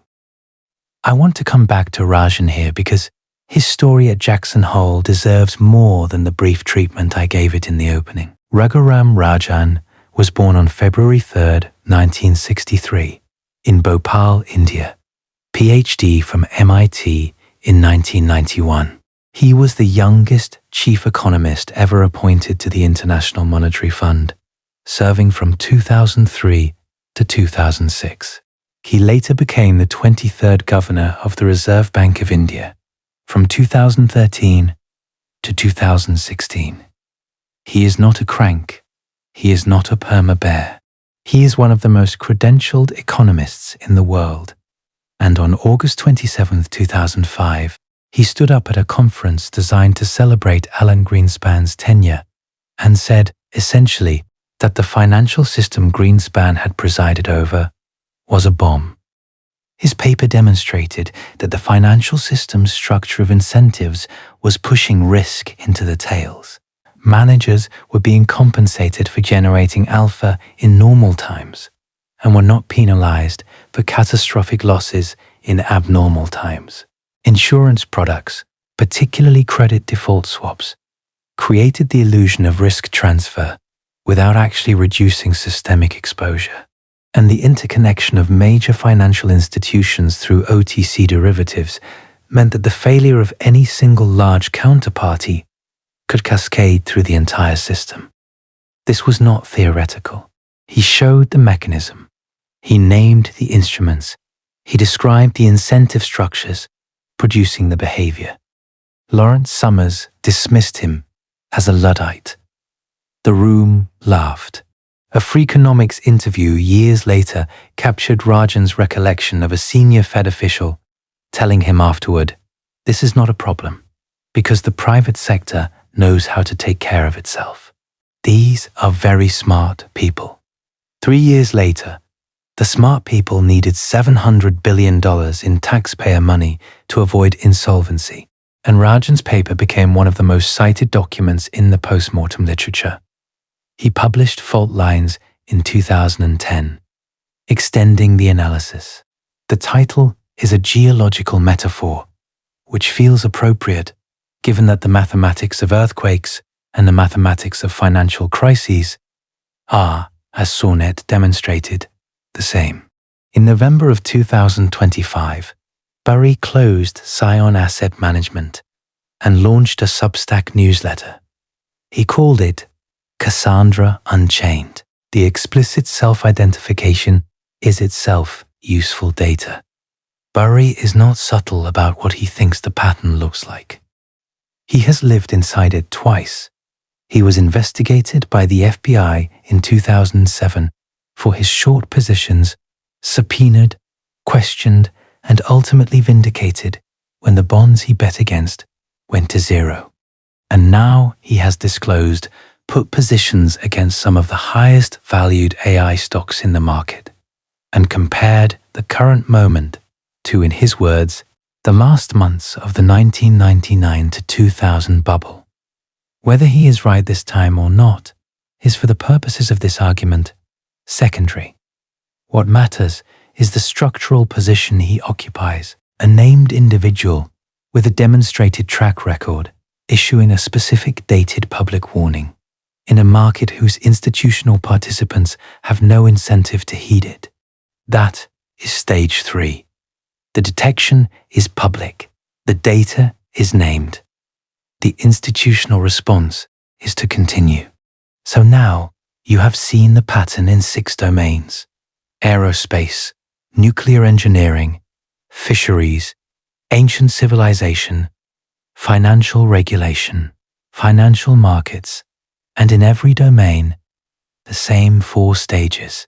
And if this were just a historical pattern, if it were just a framework for understanding past disasters, it would be interesting, but not urgent. The reason it is urgent is that the same mathematical signatures Scheffer described in 2009, the same early warning signals that DACOs detected in paleoclimate records, the same critical slowing down that precedes every fold bifurcation in every complex dynamical system ever studied, are currently being measured by name, in published papers, in multiple global systems, and the institutional response to those measurements is following the stage 3 pattern. with what I can only describe as a mechanical precision. Perrault did not call them normal accidents because he thought engineers were careless. He called them normal because the math says they are built into the architecture. And if that is true for a nuclear reactor or a space shuttle, it raises a question about the warning system itself that nobody in this field wants to answer. Let me show you the data. The Atlantic meridional overturning circulation is the ocean conveyor belt that transports warm surface water northward in the Atlantic and returns cold, dense water southward at depth. It distributes heat across the northern hemisphere. It drives rainfall patterns in South America, West Africa, and South Asia. Roughly, 1 billion people's food supply depends on the weather patterns it sustains. It is, by any measure, one of the most consequential physical systems on Earth. In 2021, Nicholas Boas published a paper in Nature Climate Change in which he applied Scheffer's early warning signal analysis to AMOC fingerprint data. He detected a loss of stability over the historical period. The autocorrelation was increasing. The variance was increasing. The AMOC was showing the mathematical signatures of a system approaching a critical transition. In 2023, Peter Ditlevsen and Suzanne Ditlevsen at the Niels Bohr Institute and the University of Copenhagen published a paper in Nature Communications titled Warning of a Forthcoming Collapse of the Atlantic Meridional Overturning Circulation. Their central finding was this. Under a business-as-usual emissions scenario, they estimated the AMOC would collapse around the year 2057. The 95% confidence interval ranged from 2025 to 2095. Peter Ditlevsen told CNN, "It is really scary. This is not something you would lightly put into papers." In 2024, René van Westen, Niels Cliffus, and Henk Dijkstra at Utrecht University published in Science Advances a paper titled Physics-Based Early Warning Signal, shows that AMOC is on tipping course. They used the Community Earth System model and a new, physics-based indicator, the minimum AMOC-induced freshwater transport at the Atlantic southern boundary. And their conclusion was direct. Reanalysis products indicate that the present-day AMOC is en route to tipping. Their model showed northward heat transport at 26 degrees north, dropping by 75% after model year 2000. I need to be precise about the scientific debate here, because the audience for this channel fact checks, and the debate is real. A February 2025 paper in Nature by Baker and colleagues, using 34 climate models, found the AMOC more resilient than the statistical early warning papers suggested. McCarthy and colleagues, publishing in Geophysical Research Letters in 2025, reported direct observations from the Rapid Mooring Array at 26 degrees north, showing an AMOC weakening of 1.0 sverdrups per decade from 2004 to 2023, consistent with climate model projections and not consistent with a collapse in the mid-21st century. The mooring observations show a clear weakening trend, but interpreted as gradual rather than catastrophic. But here is what you need to understand about the structure of that disagreement. The Baker paper uses the same class of climate models that Scheffer's early warning framework was specifically designed to supplement, because those models, by construction, underweight abrupt, non-linear transitions. The Van Westen team challenged the Baker findings on the grounds that the models redirect meltwater to the North Pole in a way that does not occur in nature, artificially stabilizing the circulation. And the direct mooring observations, while invaluable, span only 20 years of a system whose tipping timescale may be measured in decades. Detecting a tipping point from 20 years of data is like trying to diagnose a heart condition from 20 seconds of an electrocardiogram. The absence of collapse in the data so far does not mean the system is stable. It means the system has not yet tipped. Those are different statements. 44 climate scientists signed the open letter. Iceland declared it a national security threat. And the institutional response from the bodies that could actually change emissions trajectories has been to note the research and continue the current trajectory. That is stage 3. But the AMOC is not the only system showing these signatures. And this is where the concept of cascade failure, the phenomenon that destroyed the Bronze Age, enters the present tense. In 2022, Chris Bolton, Timothy Lenton, and Nicholas Bors published in Nature Climate Change that they had detected rising autocorrelation and rising variance in Amazon rainforest vegetation indices. 3/4 of the Amazon had been losing resilience since the early 2000s. The forest is approaching a tipping point beyond which large portions transition from rainforest to savanna, a state shift that would release an estimated 17 billion metric tons of carbon stored in the biomass. And here is the cascade that should concern you. If the AMOC weakens substantially, South American rainfall patterns shift because the intertropical convergence zone moves southward. The shift stresses the Amazon during its dry season, exactly when it is most vulnerable to fire. A stressed Amazon that tips to savanna releases its stored carbon into the atmosphere. That carbon accelerates warming globally. Warming destabilizes the Greenland and West Antarctic ice sheets, which the Armstrong-McKay 2022 paper in Science already noted are within the lower end of tipping point uncertainty ranges at current warming levels. Ice melt adds fresh water to the North Atlantic. Fresh water reduces the density of surface water at the sites where the AMOC's deep water formation occurs. The reduced density weakens the sinking that drives the circulation.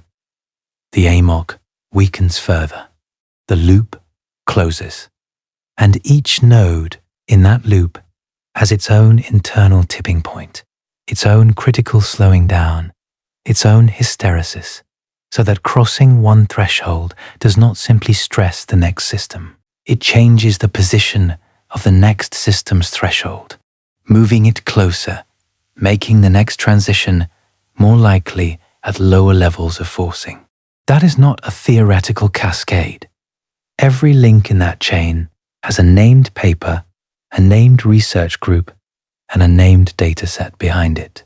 And the 2023 Global Tipping Points report, the one Lenton assembled with 200 researchers for COP28, explicitly mapped these interaction pathways and concluded that the likelihood of cascading tipping has been significantly underestimated in prior assessments.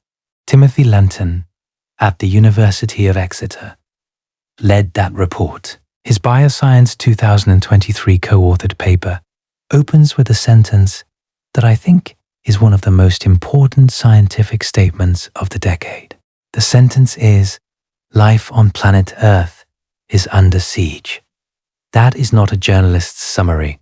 That is a peer-reviewed opening line from a paper with over a dozen co-authors from major research institutions. A follow-up Dartington Declaration in 2025 was endorsed by over 640 scientists.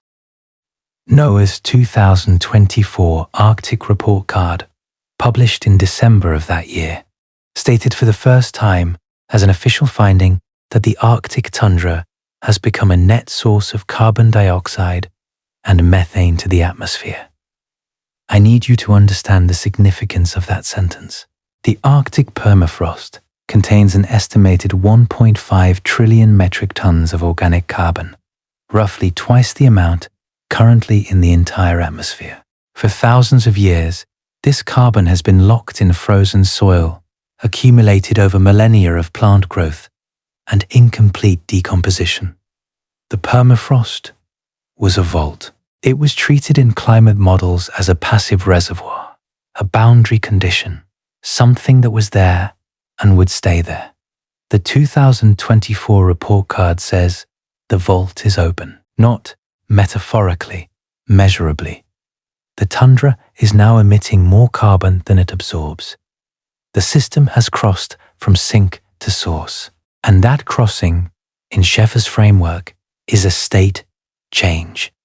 It is the lake going turbid. 2024 ranked as the second highest year on record for wildfire emissions north of the Arctic Circle. Permafrost temperatures hit record highs at nearly half of the long-term monitoring stations in Alaska. A 2024 paper in Nature Communications by Perk and colleagues found that shoulder season warming with rapid snowmelt produced methane emissions roughly 100 times the baseline. 100 times. And the temperature sensitivity they observed, a Q10 of 2.8, meaning that a 10-degree increase in temperature produces a 2.8-fold increase in microbial emissions, was higher than the values used in the Earth system models that inform IPCC projections. The models are underestimating the sensitivity. The actual system is responding faster than the models predict it should. And there is a detail about the monitoring infrastructure that I think is one of the most telling data points in this entire story. Wittig and colleagues published in Atmospheric Chemistry and Physics in 2024 a paper titled "Surface Networks in the Arctic May Miss a Future Methane Bomb." Their finding was that the current Arctic Atmospheric Observation Network, the monitoring system designed to detect a large-scale methane release from thawing permafrost, would register such a release only 2 to 10 years after it began. The detection delay is structural. The stations are too widely spaced. The sampling frequency is too low. The inversion models that translate atmospheric concentrations into surface flux estimates cannot resolve a gradual onset across a region the size of the Arctic basin. That is not a funding problem. That is the observation infrastructure reproducing the dynamics of stage 3 at the level of physical instrumentation. The detection system exists. It is active, and it is mathematically incapable of providing warning on a timescale that would allow a policy response. We built the thermometer, but designed it to read the temperature on a 3 to 10 year delay. In September of 2023, Catherine Richardson, Will Stephan, and Johan Rockström published Earth Beyond 6 of 9 Planetary Boundaries in Science Advances. The finding was that 6 of the 9 boundaries their framework identifies as defining the safe operating space for human civilization have been transgressed. Climate change, biosphere integrity, land system change, freshwater change, biogeochemical flows, novel entities. Rockström said, "This update on planetary boundaries clearly depicts a patient that is unwell. As pressure on the planet increases and vital boundaries are being breached, that metaphor, the patient, is more precise than Rockström may have intended, because the early warning signal framework treats these metrics exactly the way a cardiologist treats vital signs. The patient is not dead. The patient is exhibiting the specific, documented, mathematically generic precursors of a critical transition. The patient is in stage 3. And it is not just Earth systems. The financial system is showing the same signatures through a different lens. Sornette's Financial Crisis Observatory continues to monitor over 25,000 assets daily using the LPPLS framework. A 2025 paper in the Review of Quantitative Finance and Accounting on the so-called Magnificent 7 tech stocks found faster than exponential growth is unsustainable, culminating in what physicists term a finite time singularity. The Buffett indicator, total stock market capitalization divided by GDP, sat at approximately 224%. As of late 2025, for reference, it was roughly 140%. at the peak of the dot-com bubble in 2000 and around 200% in late 2021. Howard Marks, the co-founder of Oak Tree Capital Management, published a memo in December 2025 titled, "Is It a Bubble?", in which he catalogued the concentration of market returns in a handful of AI-linked mega-cap stocks and noted that, forward, price-to-earnings ratios were in the 23 to 28 range, historically elevated by any measure. Sornette's LPPLS diagnostics have identified super-exponential growth patterns in major equity indices and a concentrated cluster of AI-related mega-cap stocks. Whether this constitutes a Dragon King in formation or a black swan waiting to happen depends on which framework you trust. But both frameworks agree on one thing: the current configuration is unstable. And then there is Burry.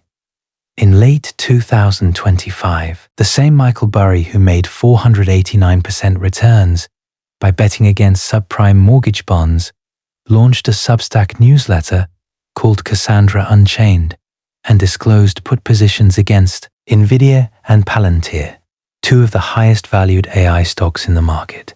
The explicit self-identification as Cassandra is itself significant. Burry is not subtle. He knows the archetype. He has lived it. He was investigated by the FBI in 2007 for his short positions, subpoenaed, questioned, and ultimately vindicated when the bonds he bet against went to zero. And now he is doing it again, publicly, with his name attached, in a market that has called him wrong before and will call him wrong again until it does not.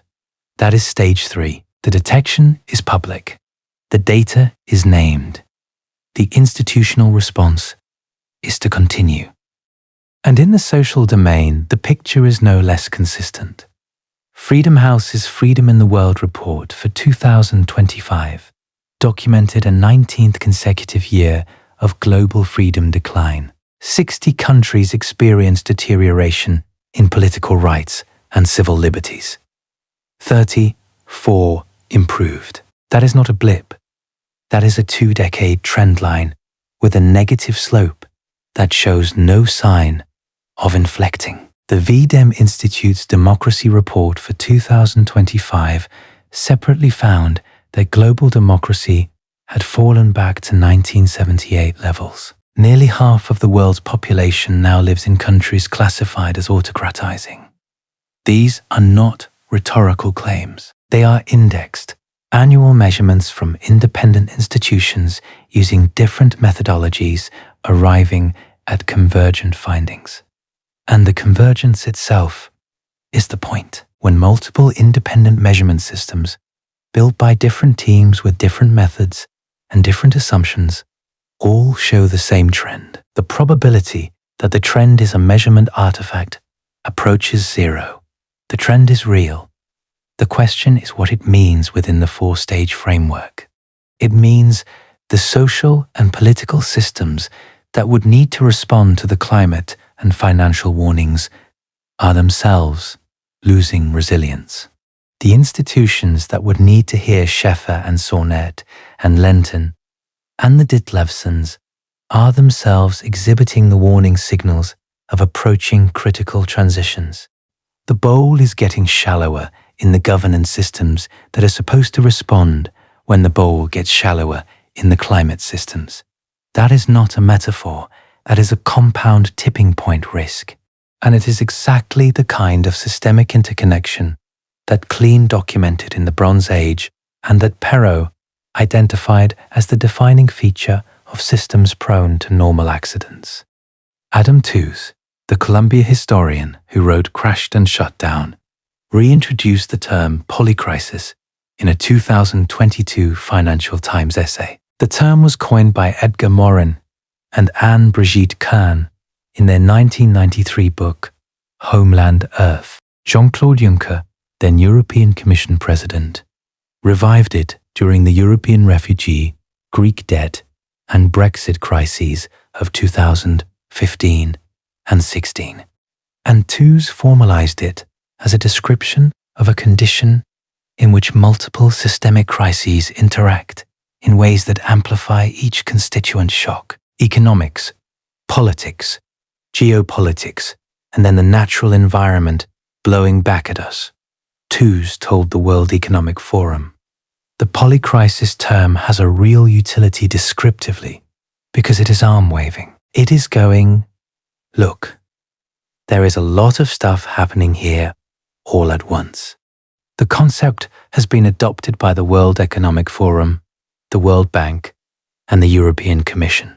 That adoption is itself remarkable because it is an institutional admission that the old framework in which crises are isolated events with isolated causes and isolated solutions no longer describes reality. The institutions are beginning to name the architecture. They are documenting stage 3 in their own reports.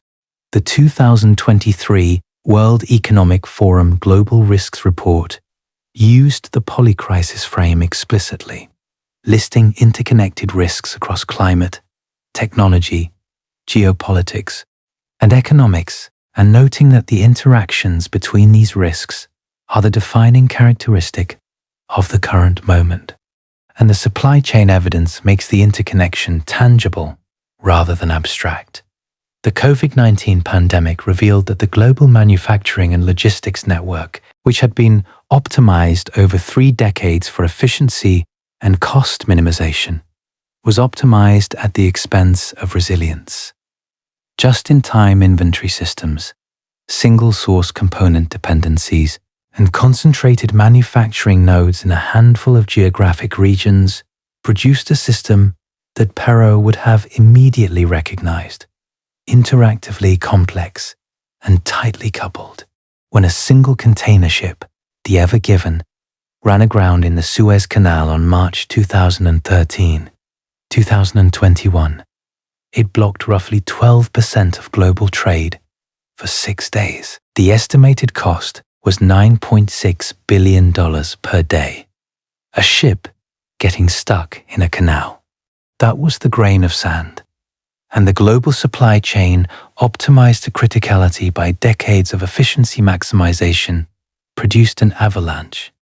Red Sea shipping attacks in 2024 and 25 forced rerouting of container traffic around the Cape of Good Hope, adding 10 to 14 days to Asia-Europe transit times and increasing shipping costs by multiples. Taiwan Strait tensions introduced the possibility, discussed openly in Pentagon planning documents, that a blockade or conflict could sever access to the semiconductor fabrication capacity that produces over 90% of the world's most advanced chips. The entire architecture of modern civilization, from medical devices to automobiles to military systems to the server farms running the AI models that are currently generating the most enthusiastic investment returns in the market, depends on a supply chain that is tightly coupled, interactively complex, and optimized to a state that Bach's mathematics would recognize as critical. I personally think the supply chain dimension is underappreciated in the tipping point literature. The climate scientists focus on Earth system tipping. The financial analysts focus on market structure. The political scientists focus on democratic backsliding. What almost nobody is modeling, at least not in a way that integrates across domains, is the interaction between these systems when they stress simultaneously. An AMOC weakening that disrupts Northern European agriculture, simultaneously with a financial correction that impairs credit markets, simultaneously with a geopolitical event that severs a key supply chain node, would produce not 3 independent crises, but a compound event whose behavior is determined by the interactions between its components. That is Klein's Bronze Age. That is Perot's normal accident. And the mathematical framework to model compound tipping, the cascading tipping point work of Lenton and Wunderling and Winkelmann, is still in its early stages. We are building the diagnostic tools after the patient has already started showing symptoms, and none of it is changing the trajectory. Scheffer knows what his own data shows. Sornette knows what the LPPLS curves are doing. The Ditlevens published their AMOC window and then told CNN it scared them. Lenton assembled 200 scientists to produce the most comprehensive tipping point assessment in history and launched it at the largest climate conference in the world. These are not fringe voices. These are the people who built the detection framework. And every one of them will tell you, if you ask the right question, that publishing the warning is the least effective part of what they do, because the mathematics that predicts the collapse also predicts that the warning will be absorbed. I want to be careful here about what I am and what I am not saying. I am not predicting collapse. Nobody in the serious literature is predicting collapse with a specific date and a specific mechanism, because that is not what the mathematics does.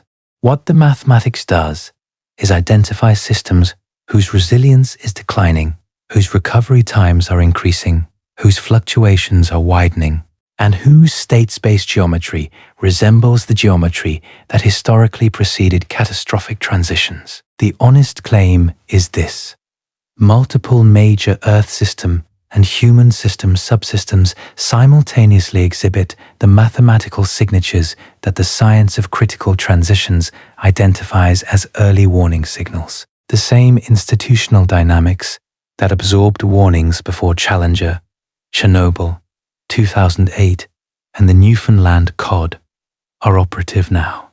That does not mean collapse is certain. It means the conditions historically necessary for catastrophic critical transitions are present, and the conditions historically necessary for warnings to be heeded are not. But I also want to be honest about a harder point, because there is a critique of the Cassandra narrative that is legitimate, and ignoring it would make this script intellectually dishonest. The critique is survivorship bias. We remember Boisjoly, Born, Rajan, Bury, Myers, and Nesterenko, because they were right. There are presumably engineers, scientists, and regulators who issued similar warnings about collapses that did not occur. We do not remember them because nothing happened. And person issues warning, nothing happens, is not a story anyone tells. The pattern is selected on the dependent variable. And in science, that is a problem. I spent a long time thinking about whether this critique undermines the argument.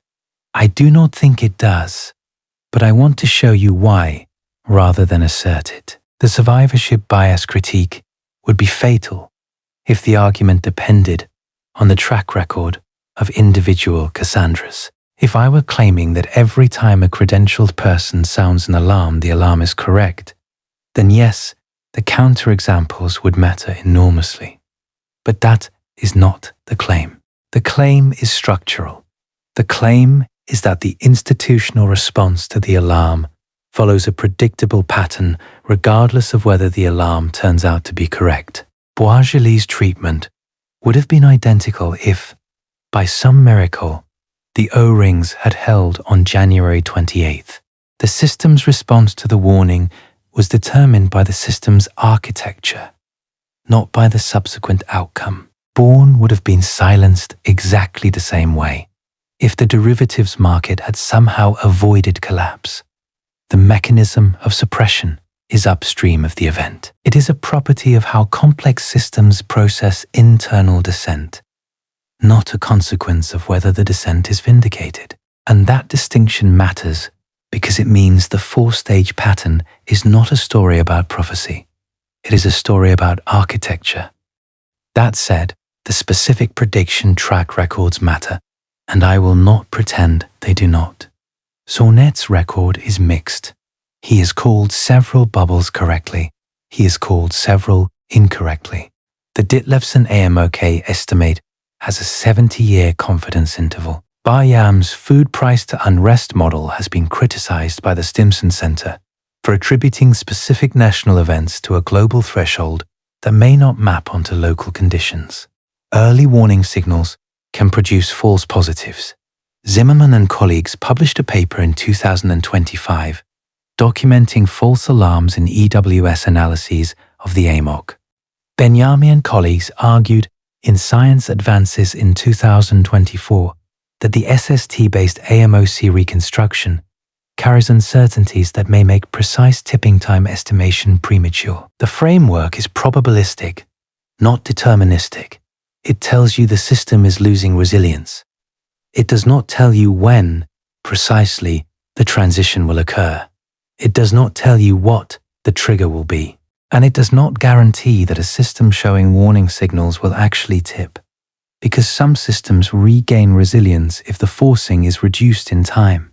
All of that is true, every word of it, and none of it changes the structural observation that sits at the center of this entire body of work. The observation is not that collapse is imminent. The observation is that the four-stage pattern has repeated itself without exception across every documented case of complex system failure, and that the institutional dynamics producing stage 3 are identical in every case, and that those dynamics are currently active, at scale, in systems whose failure would affect billions of people. The question is not whether the warning is correct. The question is whether the system can hear it. And the answer, from Vaughan, from Perot, from Decker, from Tainter, from Scheffer, from Sornette, from Bach, from 40 years of institutional failure research, is that the system cannot hear it, not because the people inside it are deaf, but because hearing it would require the system to act against its own operating logic. And no complex system optimizing for continued returns has ever done that voluntarily. That is not a failure of the system. That is the system. I keep coming back to Boisjoly, not because his story is the most consequential. Born's has a higher body count. Nesterenko's has a wider fallout radius. The cod collapse destroyed a 500-year-old way of life. But Boisjoly is the cleanest case. He had the data. He had the analysis. He had the institutional standing to present it. He presented it on time, to the right people, through the right channels, with the right level of specificity. He did everything a person inside a complex system can do to trigger a corrective response. And then Jerry Mason said, "Take off your engineering hat and put on your management hat." And Boisjoly watched the system absorb his warning in real time, on a conference call, in a room full of people who knew he was right. He spent 300 lectures telling that story, 300 audiences, 300 Q&A sessions where someone in the back row asked, "But what can we do differently?" And he always had the same answer, which was to build a culture where dissent is rewarded rather than punished, where the people closest to the data have the authority to stop the process, where institutional incentives align with safety rather than schedule. And that answer is correct. It is also, if you have understood anything about the mathematics of complex systems, insufficient, because the question is not whether a culture of safety is desirable. The question is whether a complex system optimizing for returns can voluntarily adopt a culture that reduces those returns. And Tainter's answer is no. And Perot's answer is no. And Decker's answer is no. And Vaughan's answer, demonstrated empirically across 17 years and 2 identical disasters in the same organization, is no.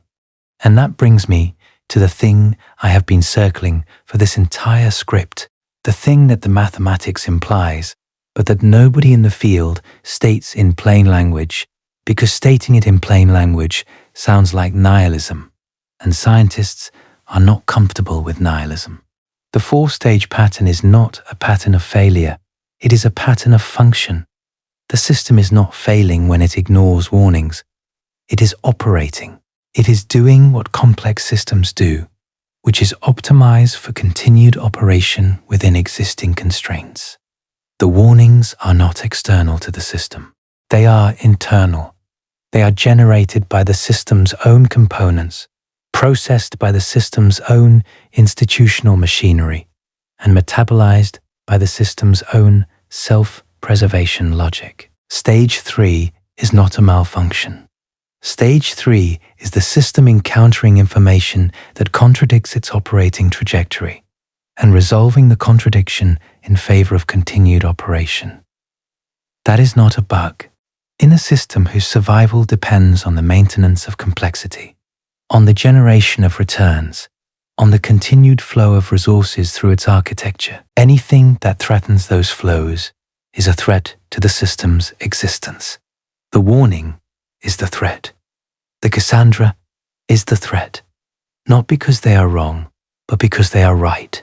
And being right means the system must change. And changing is the one thing a complex system at criticality cannot do without triggering the very avalanche it is trying to avoid. And that is why Boisjoly's 300 lectures did not prevent Columbia. And that is why Bourne's Profiling Courage Award did not prevent the next derivatives crisis. And that is why Myers's posthumous vindication did not restore the cod. And that is why Nesterenko's Belrad Institute, measuring cesium in children for 18 years until he died, did not change the government's position.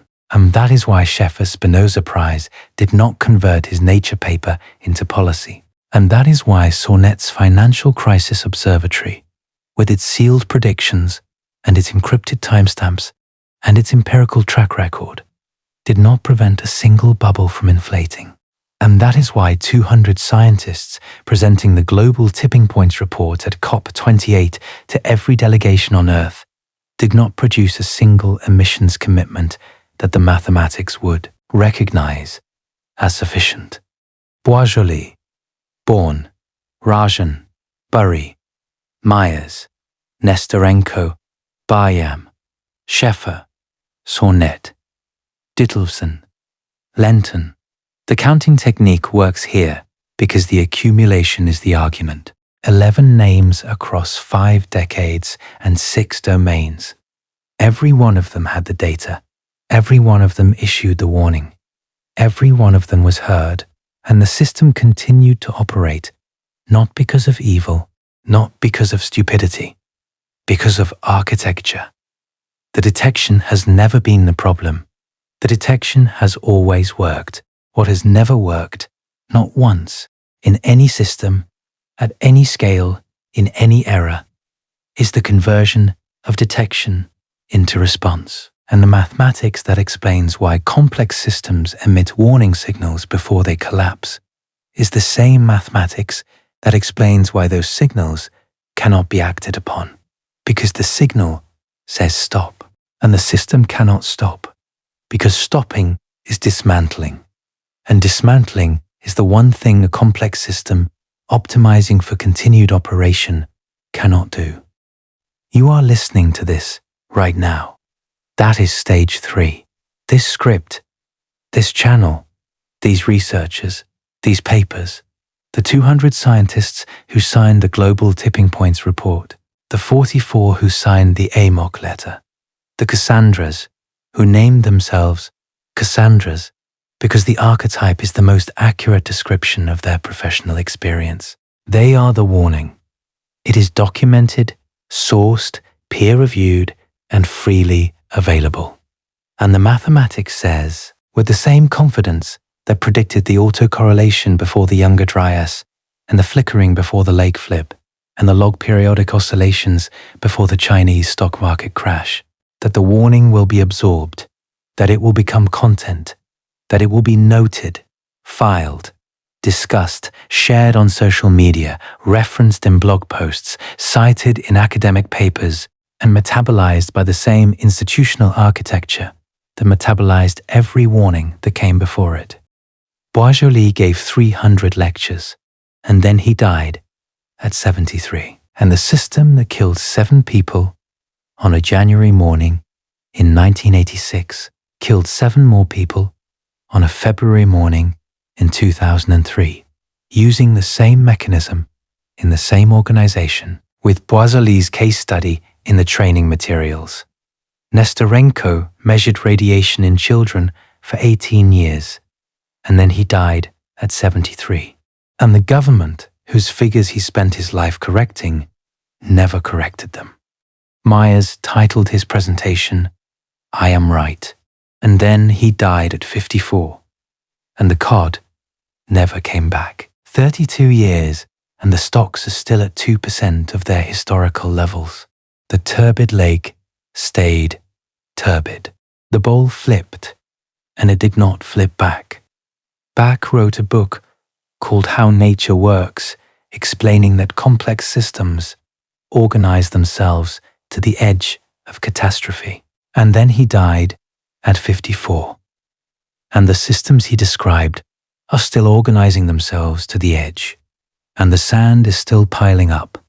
And nobody has used his mathematics to prevent a single avalanche, because preventing the avalanche would require removing sand from the pile. And the sand is generating the returns. Bourne said it would happen again. She is still alive. She was right. It happened again.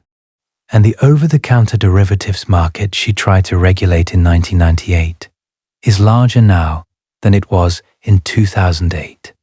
The notional value exceeds $600 trillion. The architecture she identified as unstable in 1998 has been expanded, not reformed. The slope of the pile has steepened. The bowl has gotten shallower. And the same institutional dynamics that silenced her then are operative now. Stage 3 has a perfect record. It has never once led to Stage 4 being averted. And somewhere right now, at a university in the Netherlands, a trained violinist who studies how lakes die is reading the latest autocorrelation data from the AMOC. And a physicist who built an observatory to watch markets approach singularity is watching the curves bend upward in Zurich. And a climate scientist in Exeter who assembled 200 researchers to produce the largest coordinated warning in scientific history is looking at the data from the Arctic that shows the tundra has switched from sink to source. And all of them know the 4-stage pattern. And all of them know which stage they are in. And all of them keep publishing anyway, not because they believe it will work, but because the alternative is to stop. And stopping is the one thing a person who has seen the data cannot do. That is the part of Stage 3 nobody talks about. It is not just the institutions that cannot hear the warning. It is the people issuing the warning who cannot stop issuing it, even though they know the pattern, even though they have studied the pattern, even though they can see their own role in the pattern, as clearly as Boisjoly could see his on that conference call the night before the launch. They are compelled by the data the way the system is compelled by its architecture. And the data and the architecture are pulling in opposite directions. And the architecture has won every time. And the data keeps coming anyway. And the papers keep being published. And the letters keep being signed. And the lectures keep being given, 300 of them, to audiences who nod and take notes and return to the systems that cannot hear. The 4 stages are not a metaphor. They are a measurement. And the mathematics says Stage 3. And the mathematics says that Stage 3 does not end with the system correcting. Stage 3 ends with the system continuing to operate until the basin of attraction is too shallow to hold it. And then the grain of sand falls, and the avalanche begins. And afterward, the institution commissions a report, and the report says, nobody could have seen it coming. Boisjoly's memo is in the National Archives. Bourne's concept release is in the Federal Register. Myers's papers are in the Canadian Journal of Fisheries and Aquatic Sciences. Nesterenko's dosimetry data is in the archives of the Belrad Institute. Ditlevson's confidence interval is in Nature Communications. Van Westen's tipping indicator is in Science Advances. Richardson's boundary assessment is in Science Advances. Lenton's report was presented at COP28 to every delegation on Earth.